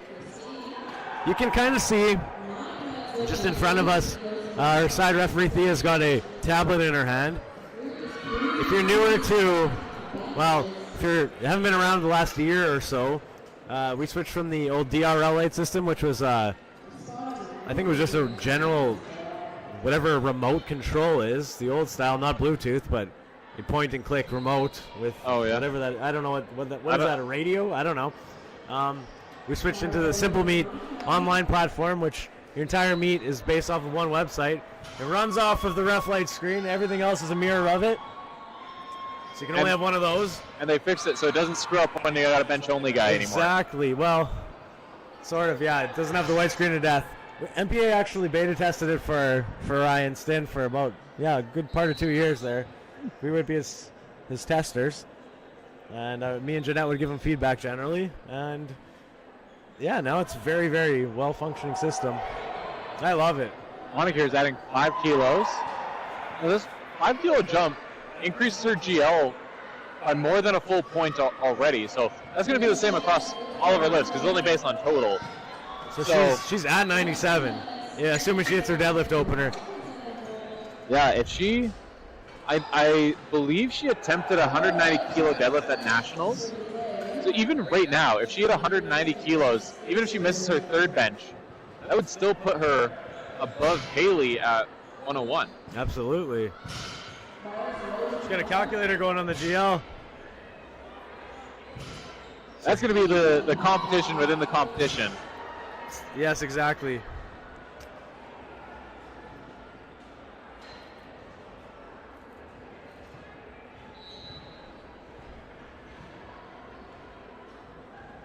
Okay, Mark Perot quietly doing a 4 for 4 day so far. Looking to hit his second bench and take it 5 for 5. Just very smooth. These One Family Fitness lifters, very smooth. Same team as Dion Potapinski, our interviewee from earlier by Coach Tony.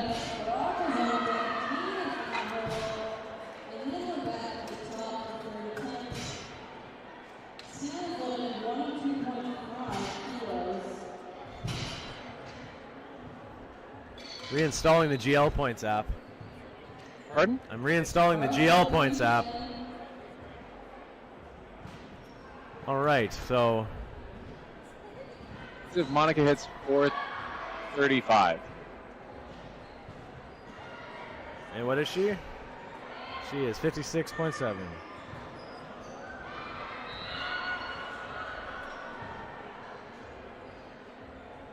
$102. The timing of that buzzer reminds me of a weightlifting event because that's when you get your good lift, no lift for the buzzer, right? So I think we should incorporate that. Yeah, they have a few buzzers. They have a 30-second warning. Oh my God, that's a grind. I think his butt came off the bench though. Again, that was like really well-timed volleyball buzzer. Yeah, his butt came off the bench. But man, that was an effort. I hope he comes back and hits that. Yeah, me too. We talked about the representation from Cornerstone, but the One Family Fitness representation, probably 10 to 15 lifters here today from One Family Fitness. Yep.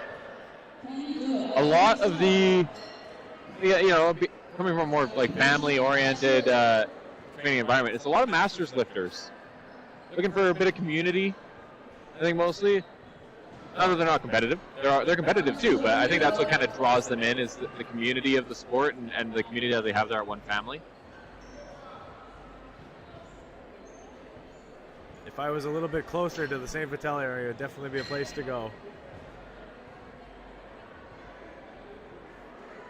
I was trying to find your top 50. You have the top 50 thing. Yeah, I can find it, I guess, but all right. Haley's was 101.46. Okay. But Monica goes 9 for 9, and gets the deadlift that she missed at national. She would finish with 440, that would give her. So she even 103 at 432.5, she still beats it. Yeah, so she has some. With her current trajectory, she has some wiggle room. Unfortunately, Brock, the shoulder thing happened again. If he doesn't lock in that shoulder in the groove properly, he's not going to make the lift. Like we were saying before, with equip lifting, you never know. A slight change to where that shirt is sitting, and that could fly through to lock out on the next attempt. I don't know what it is, but I've heard it called jacking the shirt. Yeah, that makes sense. I don't have the experience of equip lifting to know what they are doing when they do that. But Yet? I don't know if I plan on doing equip lifting. Yet. That seems scary. Well, I would deadlift equipped. You know what they do at the Haywood House? Every Friday night they do equip lifting. You should just go. I have a deadlift suit. And then you can show up on a Friday. Dean's got his katana on. When I switch over to strongman. Sure, why not? So he's got his provincial record on his first. It was a significant provincial record.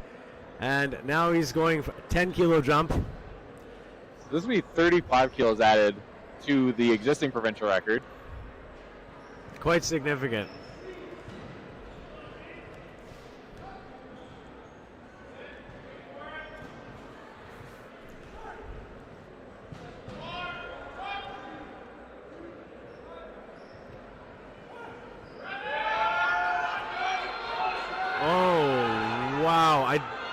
Had both sides of the bar go down, but I don't think it went down in total. It didn't. He was back and forth on that. He just couldn't commit. Seesawing it up.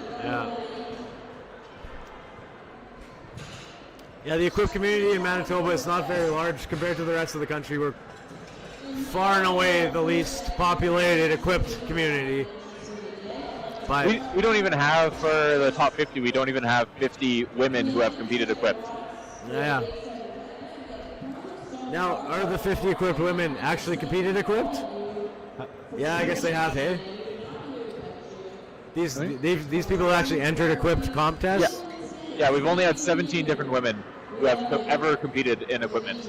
Our number one ranked equipped lifter is our announcer today, Bailey Jigalick. And she actually just became the number one at the UM powerlifting meet. No, sorry, at movement. That's incredible. She's just here to brag, knowing that we would do our investigative journalism and find that out. Victoria here, third bench press. She missed her opener, probably on a technicality, I'm not sure. Hit it again on her second, doing that 2.5 increase. She said this weight point is quite significant. It must have been a that's going to be a missed first. command. Yeah, because that was a very fast third.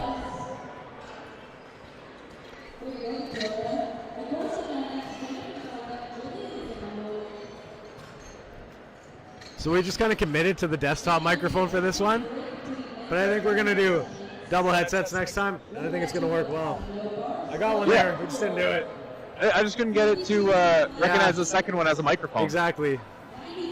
This works. And, setting it up 15 minutes before lifting started. I intended to be here at 7. Got here at 8:55, I think. Close enough. And then arrived, realized we didn't have any cord room. Had to rip up a bunch of cords to get us closer to the venue or to the event here, and we got it. We're good. Michael Thrones knew he'd be there for sure. Definitely didn't predict that. Nicole's down. Oh, bit sticky off the chest, but then smooth through to lockout. It didn't go down. That was a good lift. Amazing. Sometimes, I'm not pretty sure something's going to work out, and then it does, and those are always nice surprises.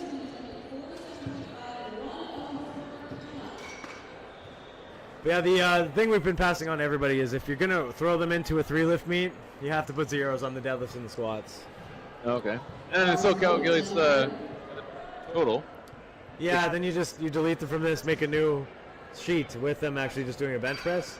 Because the GL point is calculating it's as about a the lot number, so it screws up in the order if you're doing it separately. Okay. So yeah, it's calculating a low GL. It's calculating a powerlifting total. It's all together. You got to delete them and do your own private meet after. So I'm assuming that's what they'll do. Jennifer Olson. Very easy third attempt on bench. Maybe a bit too conservative. Sandbaggers Anonymous here today. It's very, very easy lifting. Have we missed the third yet? No, I knew the opposite of what I was saying with the previous flight. Some messy seconds in the squat. Oh wait, no. Take that back. Missed some seconds on bench here, but so far all thirds made.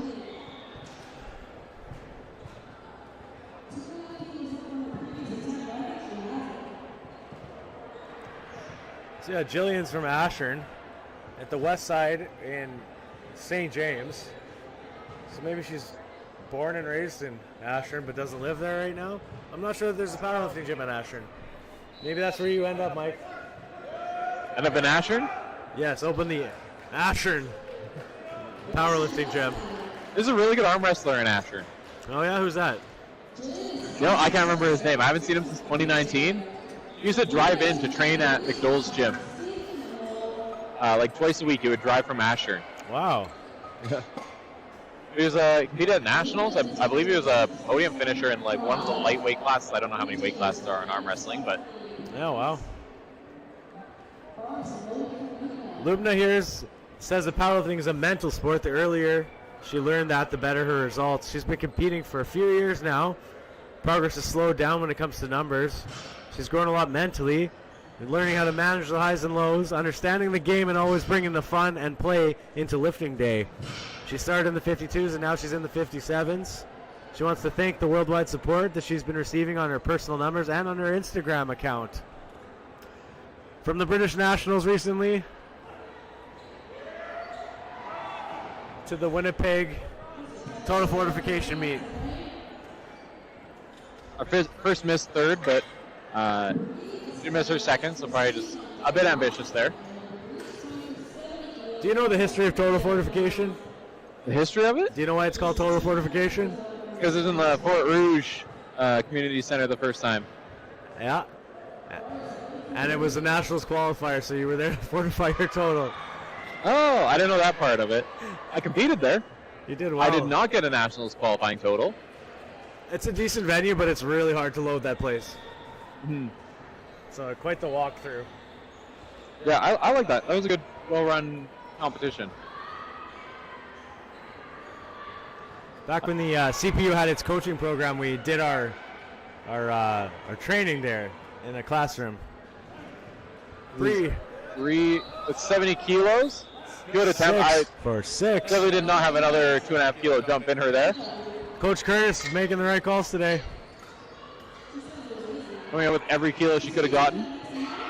Christine Palapis is up now with her third attempt, taking a 2.5 kilo jump after a 5.5 kilo jump between first and second.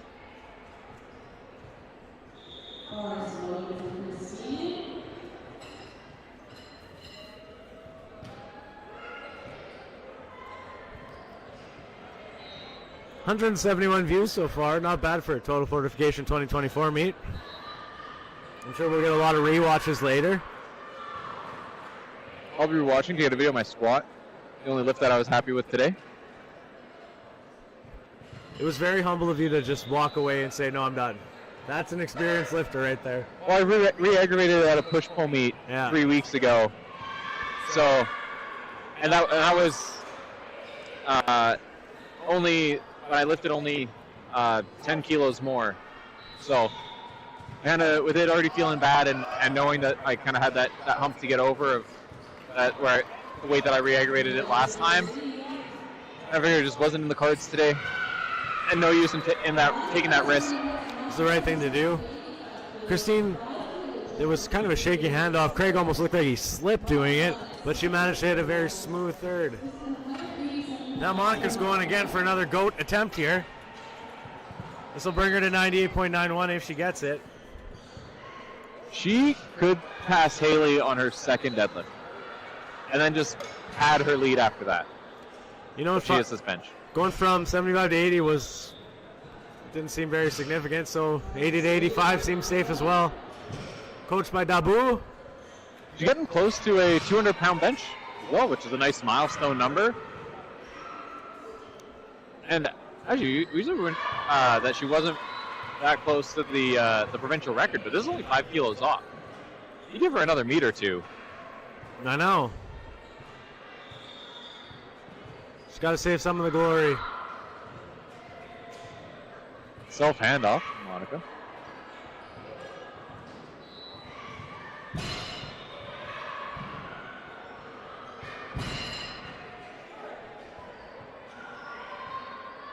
Tricky viewpoints here for the referees. And a smooth third attempt. I think that's 3 white lights. Wow. Okay, so she's at 98.91. Another 5 kilos puts her over 100 GL. We said she needed 432.5, I think. Well, she can chip though, so. What is Haley? 101 point. Pardon? 4.6.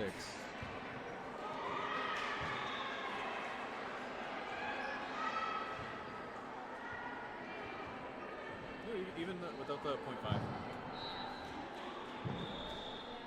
1.5, yeah. So she gets to 431. We have a new all-time champion. Just not there today, unfortunately, for Mark. First miss of the day, I believe. Oh, somebody said that their coach, a coach for one of the lifters. Sorry, just seen you in the chat. Oh, Christine Castro. Christine Castro is in Jonah Dabu. I get really hung up on the difference between a coach and a handler. Oh, yeah.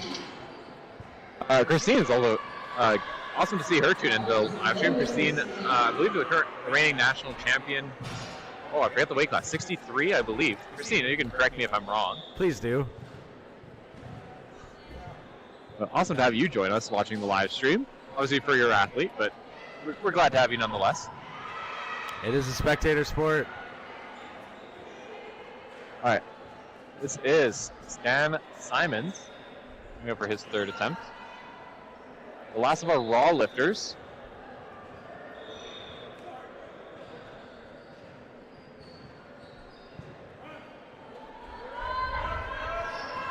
That is a great question. That was a grind. Let's see what they say. That was everything he could have got out of his bench.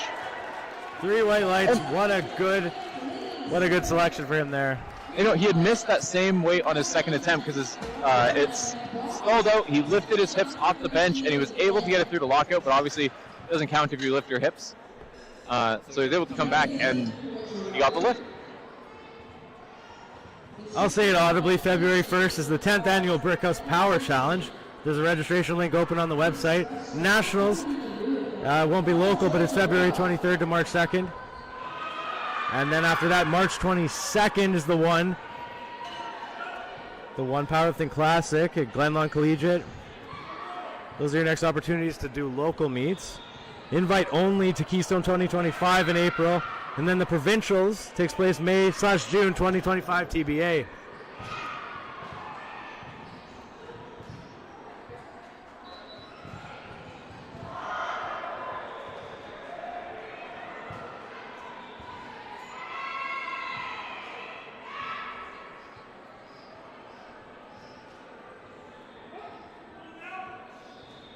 We got Brock coming out to reattempt his 130. He said it, you never know with good lifting. See if he can make the adjustment. He controlled it though. Oh, he hit the pins. Oh. And that's the problem with when that bar comes off the line, it just got a little bit behind his elbows, and then the shirt is just going to pull your elbows together, and just if you get off the line, it's going to launch it even further in that same direction. It's a positive feedback. That's right. Nothing like a good positive feedback loop. Not the kind of positive feedback you want. The bad kind of positive feedback. Is it a mistake gets amplified, so it's worse. There's a select few people that have taken anatomy and physiology that might know what a positive feedback loop is. We got our other equipped lifter coming out, Dean Smith, reattempting 180 kilos.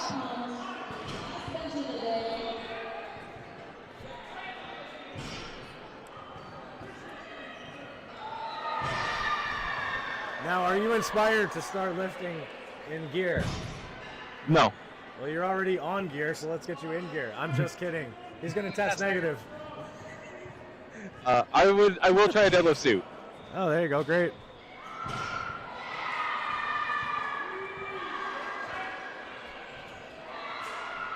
Probably when I do a strongman comp.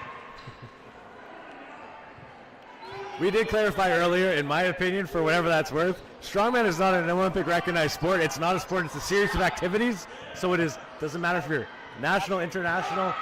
I don't care. Do it. It's not a sport. That's my hot take for the day.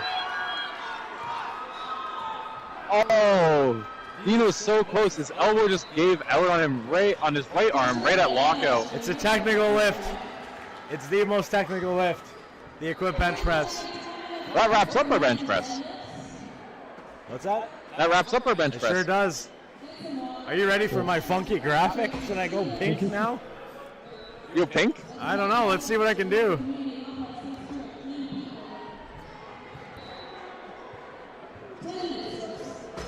Be right back.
And we're back.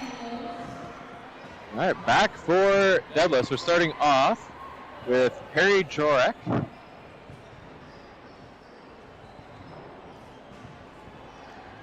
She has no timer. Often it happens at the start of a round, referees forget to set the clock. It might go back to 10 minutes, we'll see. She did that beltless. Impressive. You do that strongman setup where you see it like roll out and you drop into a squat, and then you pull the bar in, lift your hips up to get into your pulling position, and go. And is that something you're going to adopt as a... No, Is that Michael Thrones? Well, try it. Try it.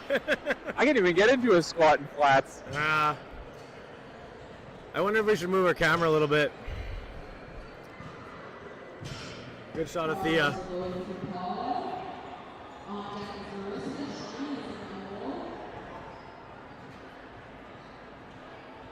Yay, that's better. Good camera work. Paula, is it Christ? Yeah, Paula Kreitz. Right. Ooh, her knees locked super early, and the bar was way out in front of her, but... Hey, she got it. It's like a double hitch pull, like a snatch or something. A double pull, clean. They're missing the rebend and getting the knees under into the jump position they get into, but yeah, but that distance between the bar and her thigh is going to want to. I accidentally had my HelloFresh subscription restarted. Sorry to cut you off. It was fine. It would be funny if it showed up on screen. I know. All right, Marissa Friesen.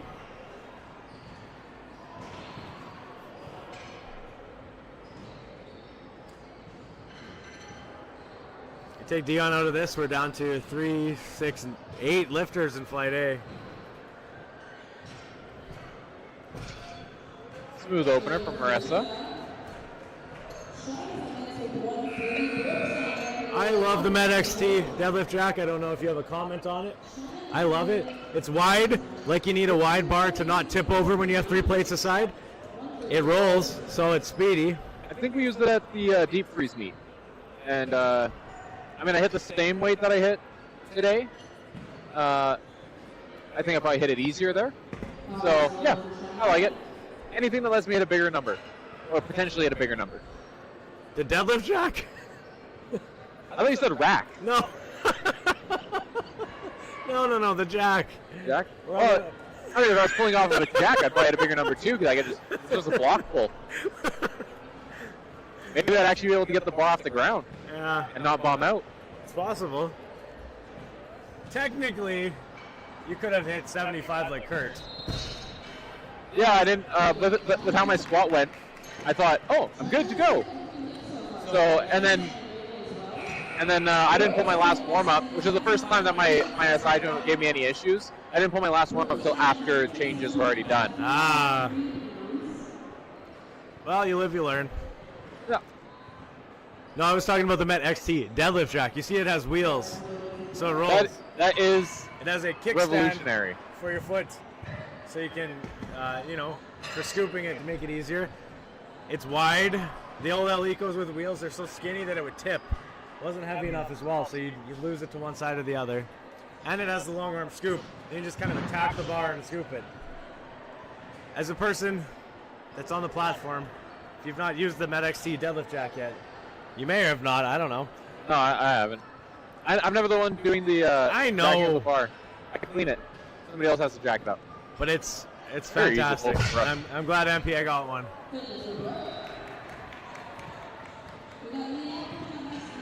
Look at that. Does the deadlift jack have to be approved No. equipment? No. That'd be nitpicky, eh? There's enough nitpicking already. As in the morning session, somebody had LVD socks, and Andrew was surprised, thinking that they weren't an IPF approved brand. You don't need to have an IPF approved sock. Socks and shoes, that's all you have left to express your That's right. Express yourself. Personality. Can't even single color headbands now. You cannot have a pattern, man. That's awful. Oh well. Makes things. I have nothing to say anymore. Anyway, Liat just killing it with her deadlifts, 3 white lights. We are 100% success rate so far. Yeah, we're cruising through these openers. We haven't had too much to comment on. It'll be most interesting to see what the jumps that athletes make. Yep. We're seeing mostly 5, 7.5 kilo jumps. 110 kilo jump from China. Leah Shore, international competitor. MPA secretary. And one of our 2 76 kilo junior ladies. They have the same opener too, and they have the same total so far. Oh, no, sorry, because that's Liat already has a deadlift on the board. It's close though, especially given. Oh, that's strange. It didn't add. Oh, right. No, it's they're tied openers. right now. It is openers. It already. Sorry, I thought it was strange that it didn't move after she was given that lift, but that's because it already counts the opener. Yeah, they're tied, right? Yeah, they're Oh my they're tied. goodness, we have a powerlifting competition, Mike. Stay tuned for the battle of the 76s. They always get confused because Leah and Liat, they're very close in name. Same age as their friends. Let's see who's the better lifter today. Even their last names are similar. Schultz and Shore. It's a toss-up. Very easy opener from Chanel. Her deadlift's looking really strong today. Yeah, she is. She's just based on the GL points, a step above the rest of the people in this fight. That comes with experience, and she's been doing this a while. This will probably be her last year as a junior, I would have to assume. I feel like she's been a junior forever. It's like when you turn 39 every year forever when you become 40, right? It's like, I don't know if you follow Olympic weightlifting, but Carlos Nassar. Yeah. It's like every single time, oh, clean and jerk world record from Carlos Nassar, 19. Like, I swear he was 19 5 years ago. Like, what is going on? Riley Bertrand is still 18 to me. His ID. I am 19. All right, Perry. Already on our seconds. This flight A moves really fast. I should just plug that computer in so it stops doing that. Oh, fine. How's our battery life? Hour and a bit. Oh, we got that. We'll be fine. We can make it. So this is a 5 kilo jump from Perry, still beltless. And she's double overhand. I don't know if she's even hook gripping it. You know what? Good for her. She might be at that place now where her body just isn't strong enough to catch up with her hands. She's new. I never had that problem. I missed the first deadlift I ever missed due to grip was mixed grip with 365 pounds, not kilos. And then you went to hook or what? No, I went to a couple of years after that. That was when I was still a track and field athlete. I just started training my grip. Oh yeah, I knew that. Love training grip. Manitoba Grip Sport Champion. Really? Yeah. Oh, Yeah, we had the first ever comp like last month. So, I'm 1 for 1. That's a really good ratio. All right, Paula, she had her knees locked super early last time. This was much better. Her knees still locked early, but she kept the bar close. She must train stiffs a lot or something. I'm kind of the opposite. I'm a very, even conventional, I'm very knees forward, like bent knee puller. Do you think you could wedge as well as Justin does? I don't have the mobility I know. to wedge that well. No. Too many shots. I'm retired. It's okay. I make up for it by having the longest arms imaginable. And a decent bench press, considering. Yeah, that doesn't make sense to me either. Yet I suck at squat. You graduated to the working class today. That was a top 3 moment of the day for sure. Number 1, Joel Langerville shows up with the drug testing kit. Number 2, Michael Throne's chirping from the platform. I'm gonna put on a show. All right, Marissa. 135. Her opener moved really well, so I don't think this is going to be a problem for her either. Marissa rocking the A7 apparel, one of our top sponsors here today, A7 Canada. Moved really well. Her knees were getting a little bit of shakes in her knees. She still got there. Let's see how big of a jump she takes. A7 Canada presenting our best lifters today with brand new wrist wraps. Shiny red line of A7 wrist wraps for all our best lifters today. A7 has a long history with MPA, going back, well, at least probably 5 years. Mentioned it this morning, but when they are live and in person, they will always have Jolly Ranchers at the table for you. So far, some PRs that potential PRs that I'm seeing, Janelle, if she takes the same jump from her second to her third that she has from her first to her second, she'll set the new best GL point mark in a higher weight class. She didn't cut weight down to the 63s like she normally does. Interesting. But based on what she weighed in at, I think this is still just her natural weight, just without a cut. So.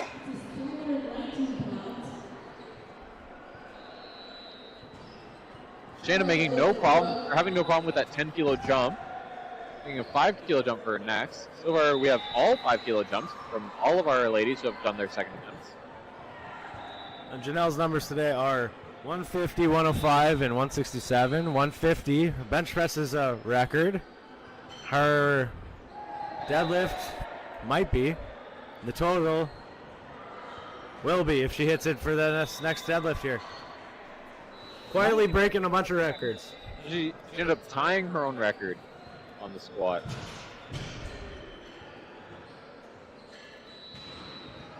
Ooh, a bit of a weird lockout on the deadlift there. She wasn't sure about it, but good enough. Almost looked like a hitch that doesn't kick the bar away. Yeah, I know. Like getting her thighs under the bar. Yeah. Didn't rest on her thighs either, though. So nothing wrong with it. Just weird, unusual. A little twitch in our back or something. All right, LS number 1. Yeah, they took the same jump too to their second. We should have asked them their middle names. It would have been easier. Somebody's got to go for the tiebreaker at some point. Ooh, sticky at lockout.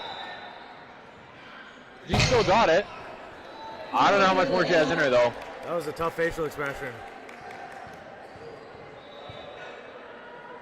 So Leah has both body weight and lot number advantage here.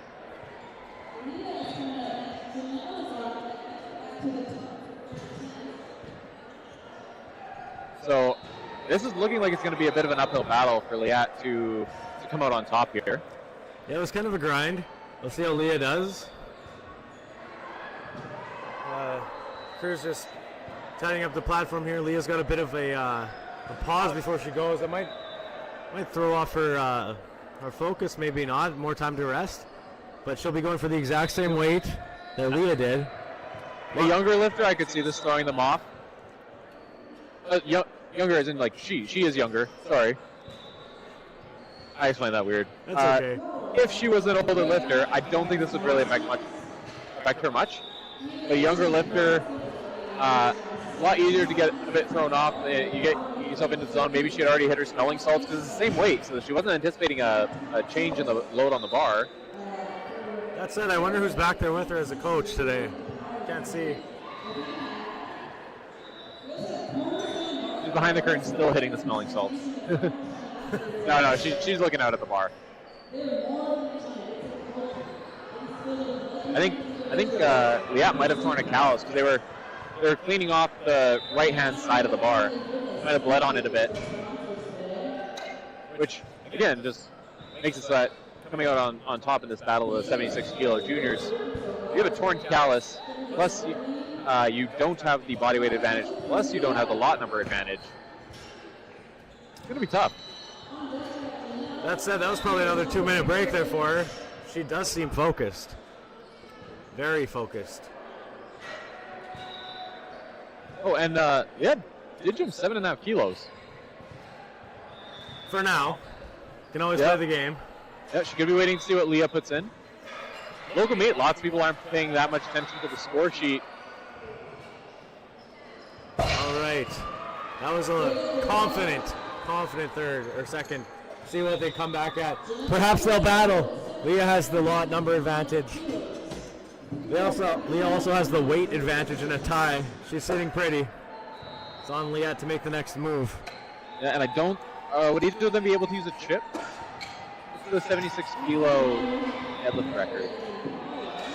76, Christine Sodoma, 375.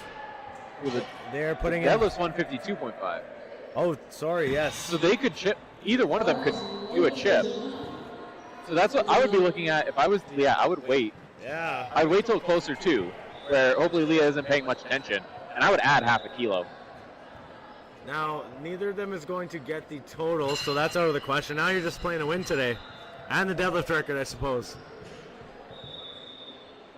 That's the thing, exactly like you said. If Leah misses, Leah should throw in 173 and call it a day. Or 153. That would be exact same as her opener from I know, that was fast. What's her GL at now? 93. 93 going up to whatever she hits next. I would like to see her add another 10 kilos. Now for our viewers at home on your thirds, we do clean the bar each and every attempt. Allows everybody to get the same equal representation of cleanliness between the baby powder, the chalk, and any other fluids and such that may be on that bar. Of course, we don't treat the first and the second the same. No. We could. It'd slow down the meat. I don't even like that we do it on all the thirds. They do it at the start of each round of attempts. When I'm coaching, I like to have it requested to clean every single time. I request that they don't. Actually, so at the deep freeze meet, I was waiting to go out my second deadlift at 760. And James Cornelson, he was the side referee closest to me, and he calls for the bar to be clean. And I say, no, wave my hand in the air, and I said, don't clean the bar. Trying to, like, not shout it or anything, just the volunteer who was cleaning it. And then the head referee sees me waving my hand, and she goes, oh, can you clean the bar? Whop that bar. Okay, Perry. He's gonna get this big grind. And still beltless. She missed her third bench, but she missed nothing else. Beltless, new, M2. Is that her first meet? I think so. I can check.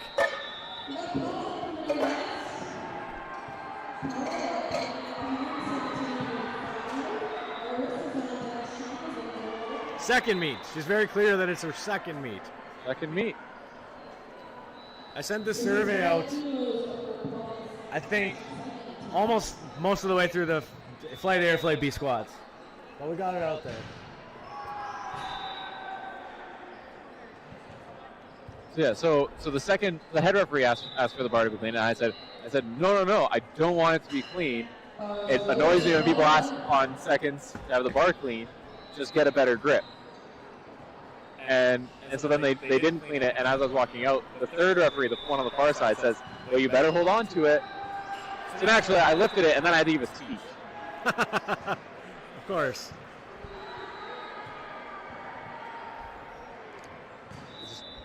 All crates? She almost pushes the bar forward at the setup. Might need to work on sitting back at the start or not positioning the bar so far back. That's not where I expected her to miss, if anything. I thought she would miss just above the knees based on how early her knees lock out. She might be stiff, she might be sore, she might have an injury. Yeah. She wasn't looking overly into that attempt either. Sometimes it's just that time of the day. M2 lifter, newer lifter, you never know. This is definitely not the end of her story, I don't think. Marissa Friesen coming out. She's going to be attempting 140 kilos. So far, she had the one bench miss due to a command. I'm not sure what happened on her. She missed her third squat, but that only lost her 2.5 kilos. So overall, I think this is a really good showing. Yeah. For Marissa. We're not going to count that first bench like you said. You know, for all intents and purposes, she's 7 for 8 right now.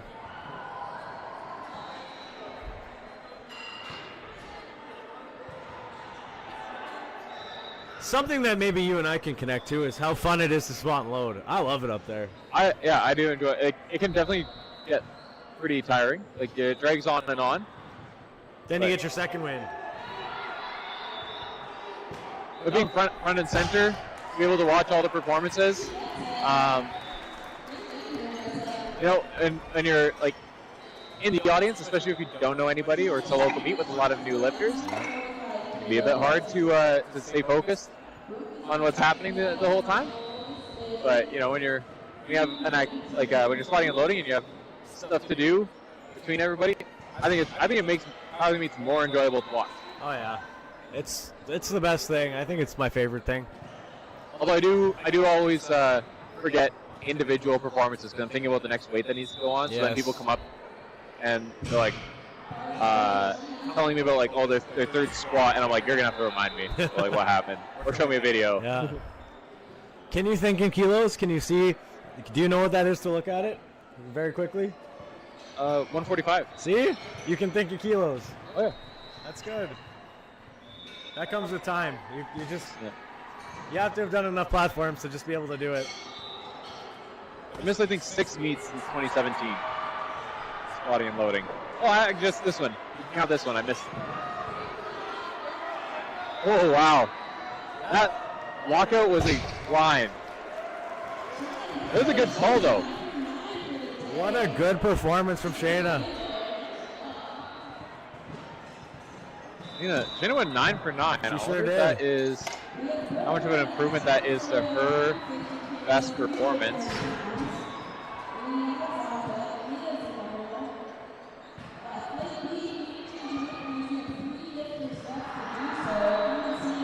Wow, she went from 73.2 GL to 77.6. Where does that place her on the list? That is going to bump her up. Well, it's hard to say because we've had a few good performances today. But that You're looks. looking into the 30s. Wow. Yeah, that's going to put her in the upper end of 30. That's gains. Upper as in, I guess, better. So Yeah. lower 30s. It's like golf. Yes. All right, Brooke Bradshaw coming out. This will get her a 78 GL point score. Are you going to Moose Jaw? This will also be a new best performance for her. Not quite the same jump that we just seen, but it will be a PR. Said she wants to go out in style in her last junior meet. Oh, it looks like she had a bit of downward motion. Had to make a bit of a hitch as well. Looks like It's a strongman, yes. it counts as strongman. The bar moved from point A to point B. And also X minus B, C minus G. It went up and down a few times. That's okay. She got it. That was a good fight. You like to see it. I hate seeing people when they know that it just because lift won't count, they put it down. Yes.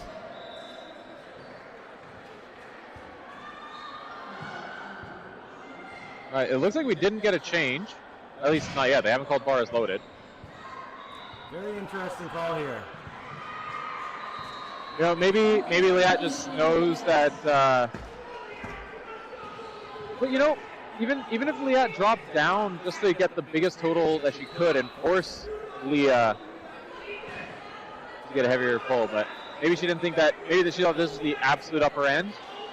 Someone needs to tell Leah that she can go to 158 if she wants to.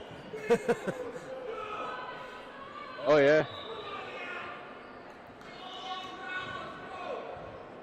Well, she doesn't even need to, because even if Liat hits this. Oh no. It's okay. I was gonna say, even if she hits this, Leah has the bodyweight advantage, so she only needs to match it. That's still a win.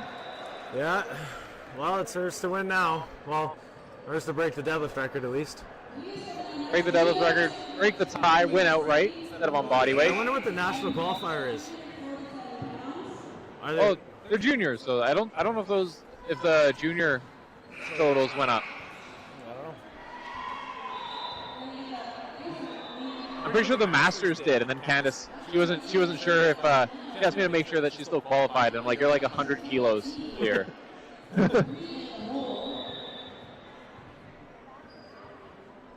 Oh yeah, they're cleaning out the same side of the bar again. So I think Leah had a torn callus for that pull. Yeah, it's right on the side.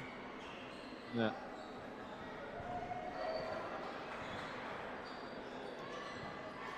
This meet is brought to you by ChatGPT, by the way. Everything I've done today.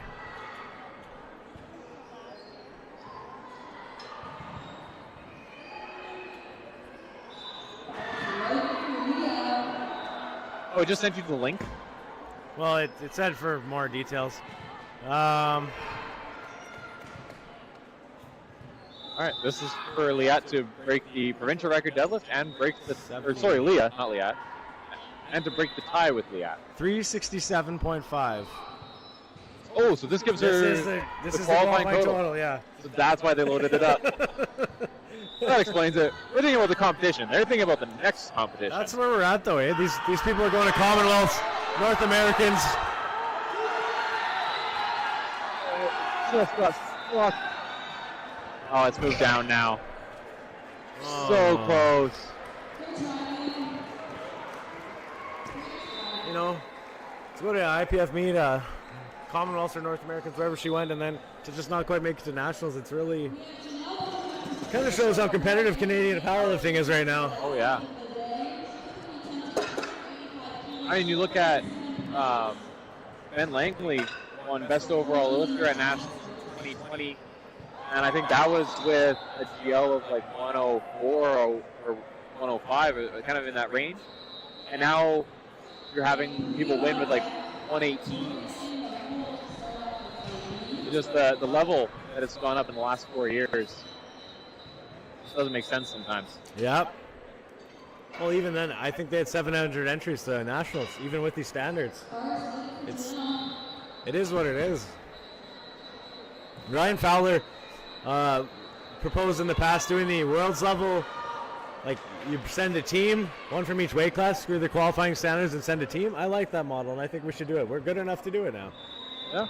Especially if people want to make nationals smaller. I really like that model. It's a team sport. Make it a team sport. Anyway, right. Janelle with our last deadlift of flight A. 185, massive pull. You're a 440 kilogram total.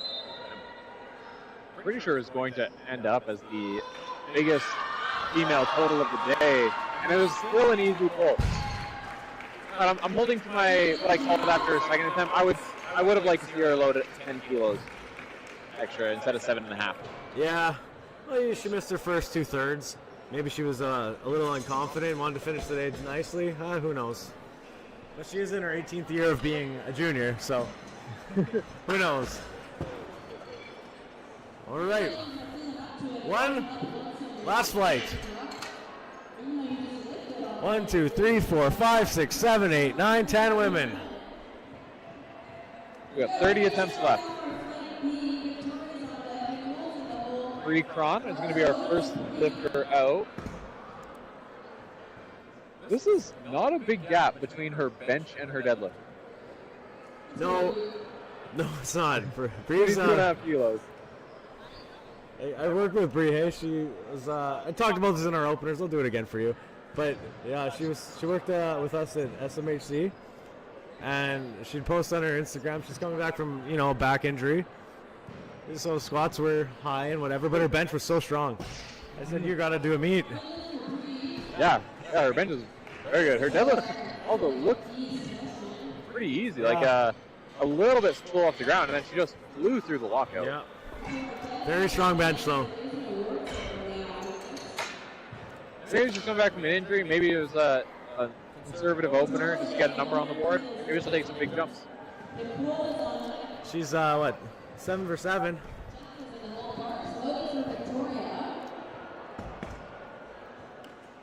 Victoria's doing well too.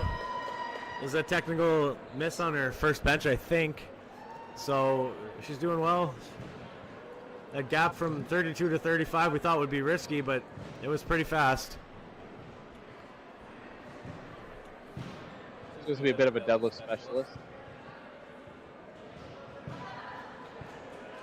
Easy pull there. That was very easy.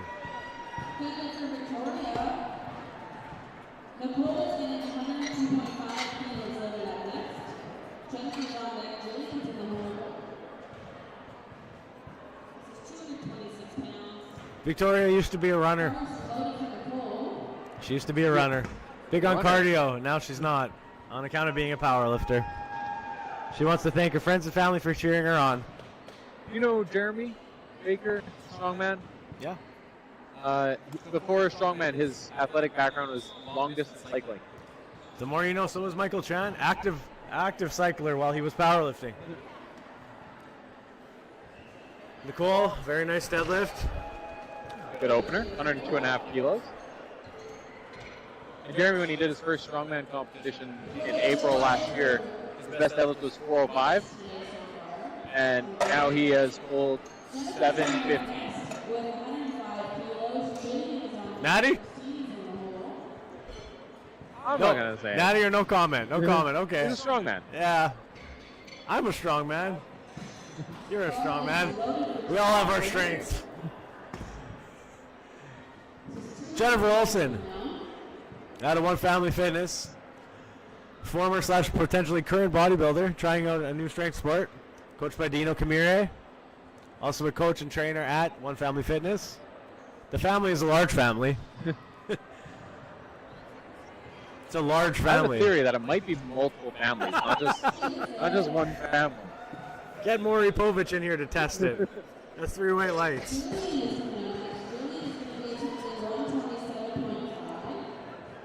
Oh, this is a pretty big jump we got. We're going from 105 up to 127.5. Billion Jones, our only 84 plus kilo lifter.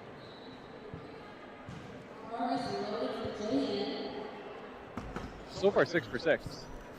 RA7 Sporting lifter, coached by our Cornerstone Barbell coach.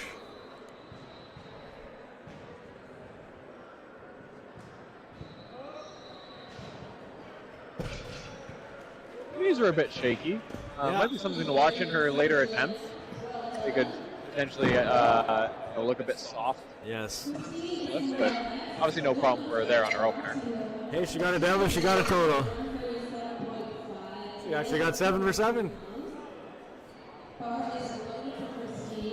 Decent. Christine Alapas up with 137.5. GL's at 82. Now pay more attention to who's gonna get a new GL points PR once we get around thirds. But obviously we're gonna be paying a lot of attention to what Monica gets up to. What did Eric and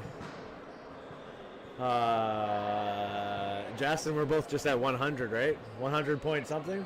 Yeah, there was .028 between them. Yeah, and it was right at the 100. Yeah, it was like a 100.4 something and 100.6 something. 100.04 something and 100.06.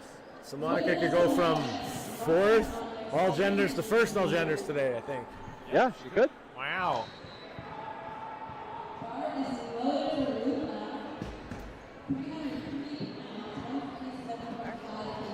Actually, on that note,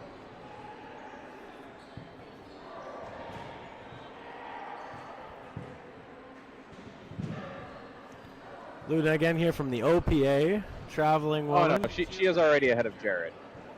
I thought she might also pass Jared McIntyre, but he's at 98.4. She's at 98.8 coming into today. So It's a big pull. A bit of trouble on her bench, but she got herself a deadlift.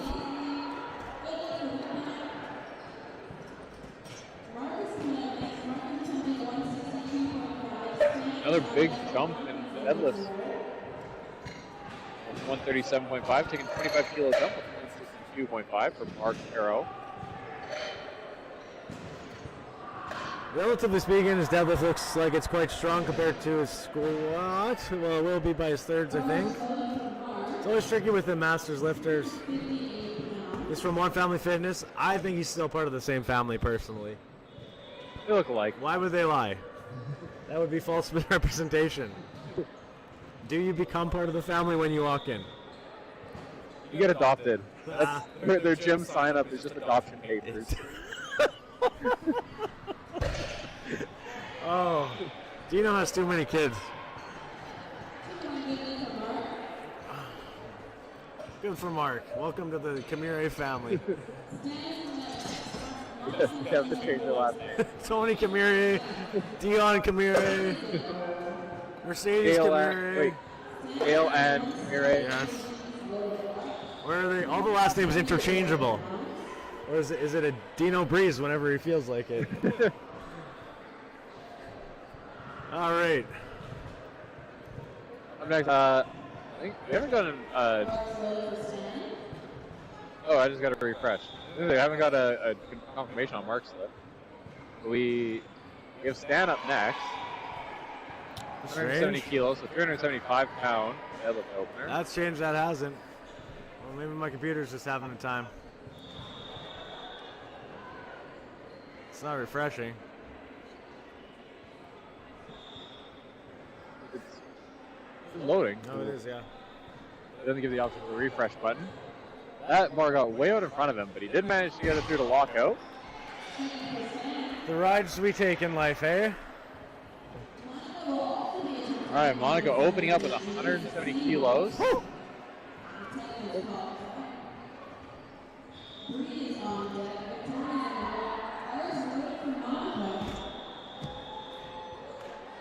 I think just pull it up on my phone.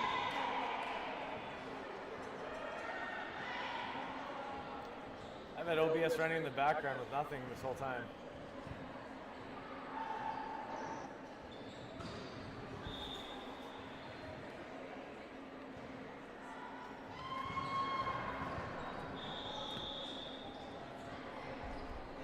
Okay, Monica gets the volleyball buzzer. It's time to go. Oh, it's fast. Yep, I think we're in for a treat here. I was trying to pull up the score so I could see it, and I missed her pull. It was too fast. Yeah, you would have missed it if you were looking at it.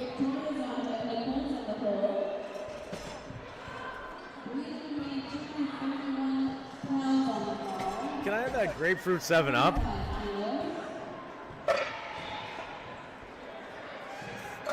Voice is going. Is this Andrews? I think so. I know. The bar will be loaded shortly as we start our seconds. I swear Bailey's copying me.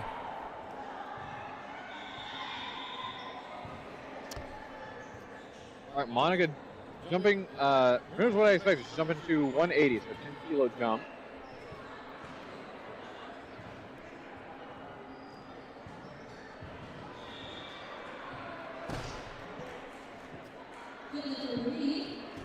Let's give her 101.26, which I don't think that is better than Haley's yet. Yet.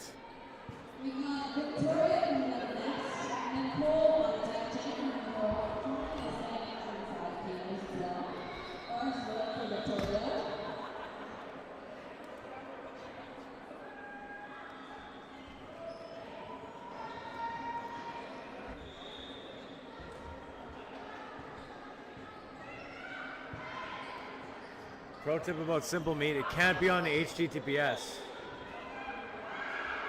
Oh. That might not be the problem. There's a nice deadlift there. 3 white lights, very easy. Also part of the One Family Fitness family. I think basically if you're going down Portage Avenue and you turn left, you're a member of Cornerstone Barbell. If you turn right, you're a member of One Family Fitness. And I'm sorry you're abandoning your family, you are adopted. We got a 7.5 kilo jump from Nicole.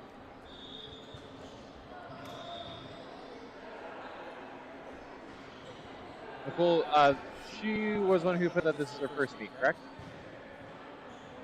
Yes. Yes. Easy lift there from Nicole. It was Jennifer's second, I think. I could be wrong. No, Jennifer's first as well. Perry's second. Perry's second meet.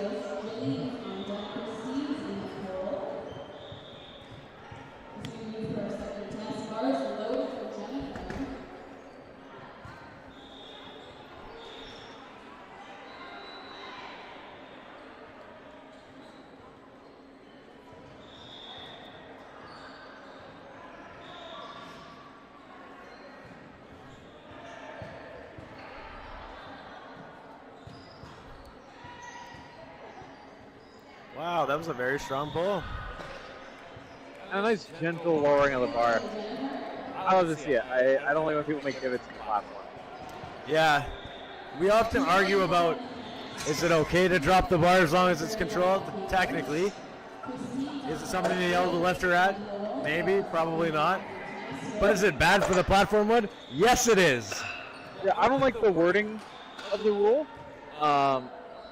The control of the bar, if your feet leave the ground, to me that is, nothing is in control about that. But it's the rule is only that you have to hold on to it. So, personally, I think that they should either change the rule to be more strict, Or just let you drop. or just let you drop. Yep, I'm fine with either one. Just as long as it makes sense within the intent of the rule. If we went to bumper plates on the deadlift, it wouldn't be a bad thing. Or in general. Get more bar whip too. Yeah.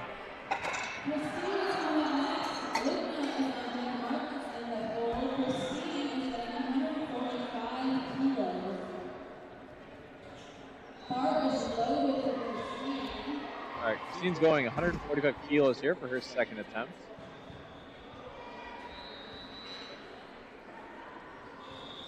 I formally don't know what's wrong. And that's okay. I'm working on limited information here. I got the score sheet, but our internet access has given up on us. It's based on my iPhone's hotspot, and it says it's connected, so I don't get it. That's your phone's fault. Could be.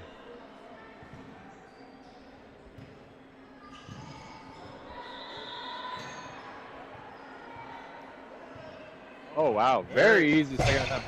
Composed, very consistent, freeway lights.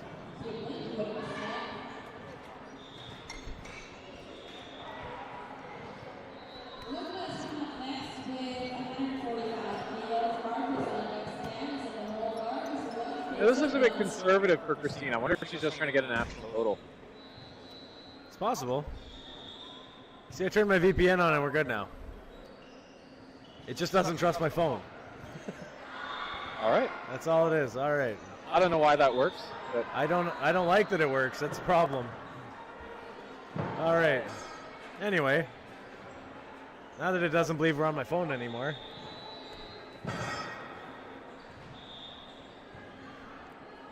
Well, sticky lockout. but I think she got there.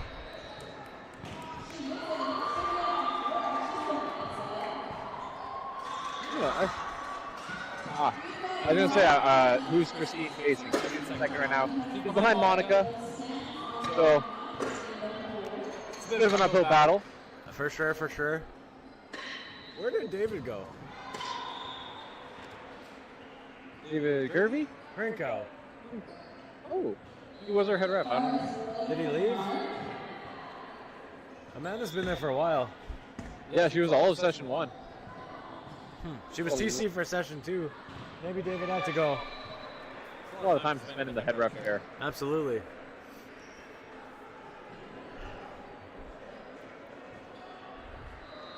All right. Mark, very strong pull. I'd like to see for a sumo deadlift, I'd like to get it a bit slower. Use the quads a bit more. It's kind of what I refer to as a wide stance conventional. When your hips way up, you can't really use your hamstrings too much. You can't use your quads, so it's kind of all adductor and glute. The Bryce Krawchuk style. The Brent Wazalowski style. He just doesn't fit in that position. He's a big boy. He's just a capital Y turned upside down.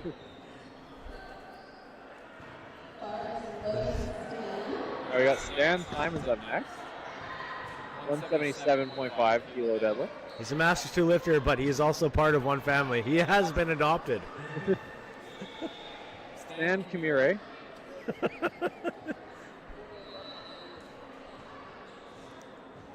I hope somebody from one family watches us back and messes with us. I hope we don't get hurt. Leave it as an Easter egg for him.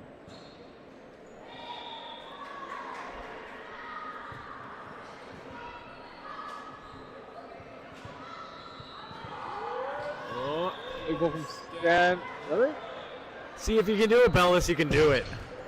Yeah. If I ever come back to powerlifting, I'm not using a belt, I'm not using sleeves, I'm not using wraps. If it hurts, if I don't have the things, I shouldn't be doing it. I would be retired. Mostly because I have terrible knees. Join the club.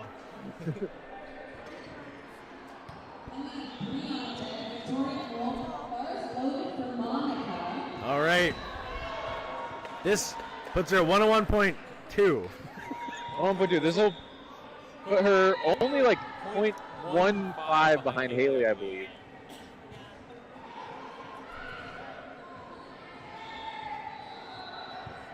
.2 behind Haley.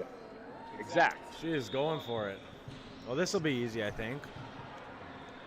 Not to be cocky for her, but first was very fast. That is easy. You know, and I'm pretty sure she hit like a 185 pause deadlift in the prep for this competition. Really? I could be misremembering that. It was just off her story. I can't go back and verify, but I think that was the number. It was 180 or 185. She seems very happy. Oh, she needs just any increase will get her the #1 spot in MPA history. Literally anything. I said 431 when we were calculating. That was always an option. If she increases by 0.5, then she doesn't get it. I don't know if that would even be a deadlift record, because she probably holds it. Hindsight's 20/20. You got the record still pulled up on your... Yep. Yeah, let's see. She's 57s. Open. Yeah. Okay, so she does hold the record at 185. So Okay. the smallest jump she can make is 182.5. Which, you know what? She's making a good play here then. Yeah. What will she do? Her and Jonah have been talking. Coach Christine is on YouTube. Anxious. What will Jonah put in? And will Coach Christine be upset with it? The last of 3. It was same thing as her first 2. Like, the bit sticking out the floor, but then, like, it was a very strong lockout. Yes. Monica's going to not quite chip and a bit her provincial record. 186. She could go 185.5 for a new provincial record. That's the smallest jump she can make, but go 186. And this will give her a GL of 102.678. The police code for murder in LA is 187.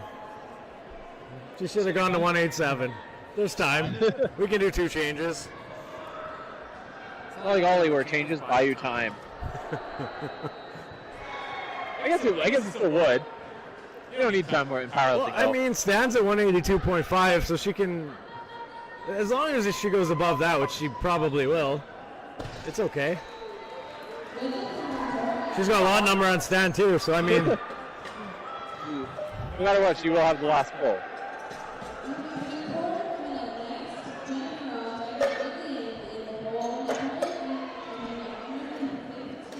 it's not every day that you have an M2 man in the 105s going up against a 57 open woman. It seemed awkward coming out of my mouth, but it's what is happening now. That's just how good she is, though. No, and she's gonna, despite having 2 male competitors in this category, she's gonna put up the heaviest total. What did Janelle do, 440? Very close to that. Janelle 2 weight classes above. Yeah.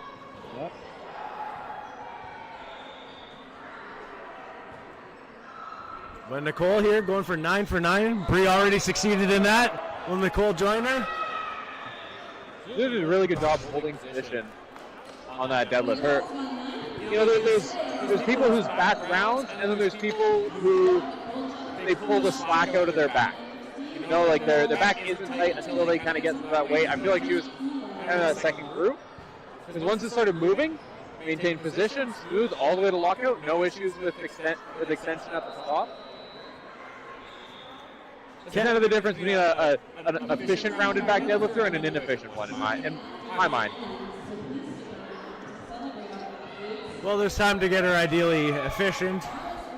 Best thing about new lifters, can mold them into greatness without having to make the same mistakes we made. Oh, I made so many mistakes. I made so many mistakes. Jennifer Olsen? I made her name fancier than I think it actually is. She's one family Jennifer. Right, Jennifer Camire. Unfortunately, just a bit too much. just couldn't get there. That's the one downside to sumo deadlifting, in my opinion, is when you miss a pull, sumo deadlift, usually it just doesn't leave the ground. And then it looks like you had no business attempting it. Conventional, usually if you miss, and it's a reasonable attempt, you usually get it like mid-shin at least. And so it looks like you belong in attempting that weight. Yeah, that's fair. I see what you're saying. Sometimes you just got to be patient.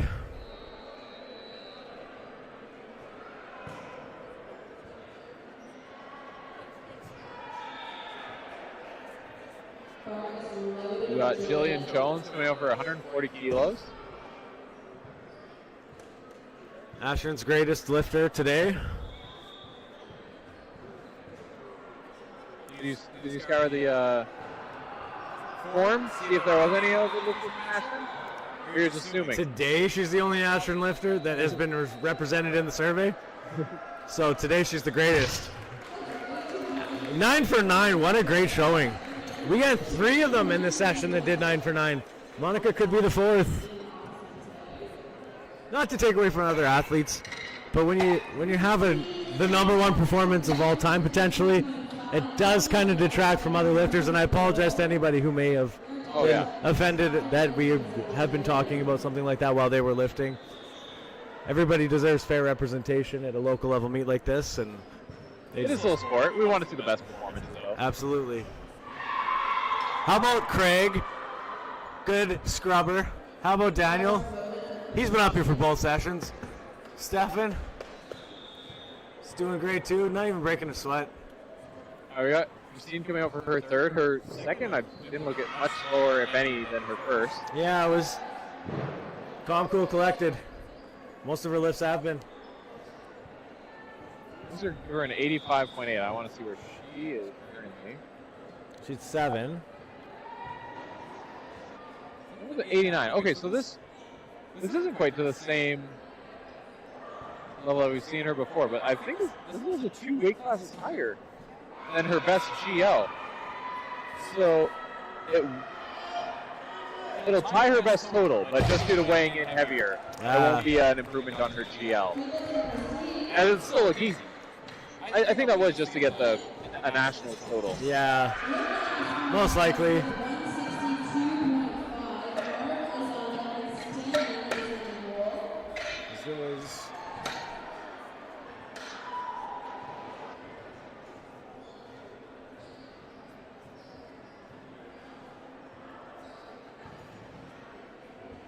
Yeah, nationals at 57. At open is 340. So safely in.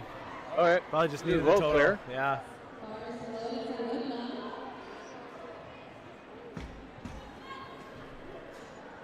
Now, Luna, again, she was going for 340. That's why she's here today. It's a 17.5 jump.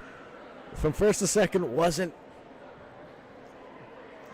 the smoothest, but we'll see. Anything can happen when you're out there. And Nationals is on the line.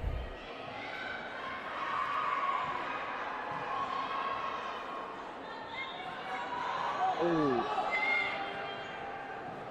I think her positioning was off on there from the start. I don't think she had that rounded of a back on her previous 2 attempts. So I think, going for a max effort attempt there, I think she changed her setup a bit, didn't get tight in the way that she needed to. Yeah. That was also a huge jump, I just realized. Yes. It was 17.5 kilos. That it was. That was a Hail Mary attempt. That it was. Well, we have 2 family fitnesses left. Volleyball's excited. Maybe out all day. I guess they're doing some Yeah. sort of tournament back there. Well, the thing about powerlifting is it's us all day long. Same people. Them, they'll be changing in and out, in and out, in and out. They say powerlifting is a cardio sport, but it's an endurance sport. Or mentally. Well, I like to come and join the audience. I like to get bored, sitting in the back, waiting. You do all these kind of stats. You do all these kinds of side tasks. Marks hasn't missed a lift so far. Solid deadlift for his third. Oh yeah. Seemed a bit dizzy, but he got out of there okay. Coach Tony's pleased.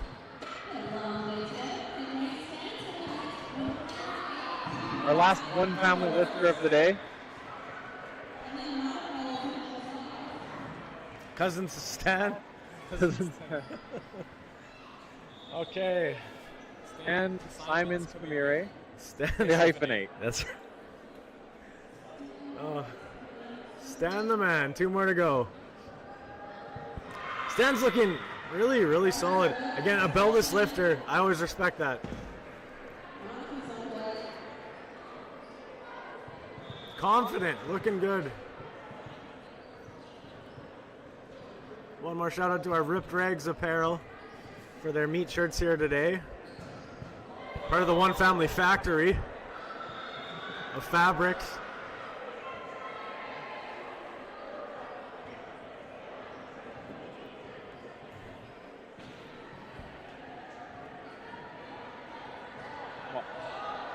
It's still moving. It's still moving. Oh, I thought he was going to hitch. But That ain't a hitch. Nope. Oh, they call him for They thought it was a supporting. hitch. Yeah. He got his thighs under it, but they never pushed the bar away, and they never supported the bar.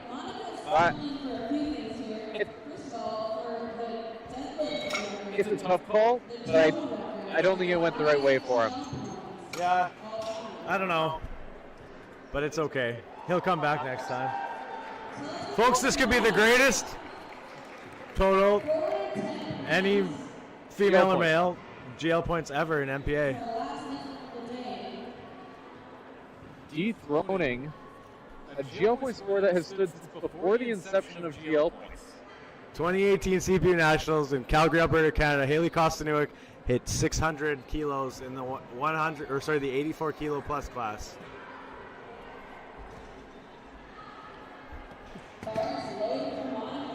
We're excited, everybody.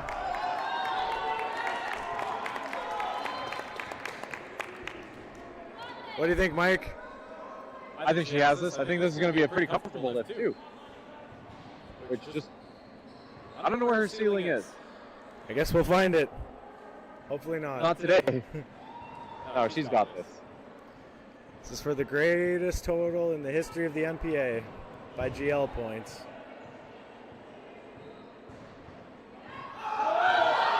Yeah. Oh my God, not even close. That was The GOAT! an opener. That looked like an opener. That was too easy. All right, thanks everybody. We'll see you next time. February 1st, Brick House. I don't know if that'll be live streamed here, but that's the next competition. Check us out on ManitobaPowerlifting.ca. Thank you to everybody for watching. You probably already logged off by now. Thank you, Michael Thrones. Thank you, Angela Aguilar. Thank you, yourself. We've had a great production today. Very excited by our first time out as an MPA organization doing a live stream. Thanks for coming. See you.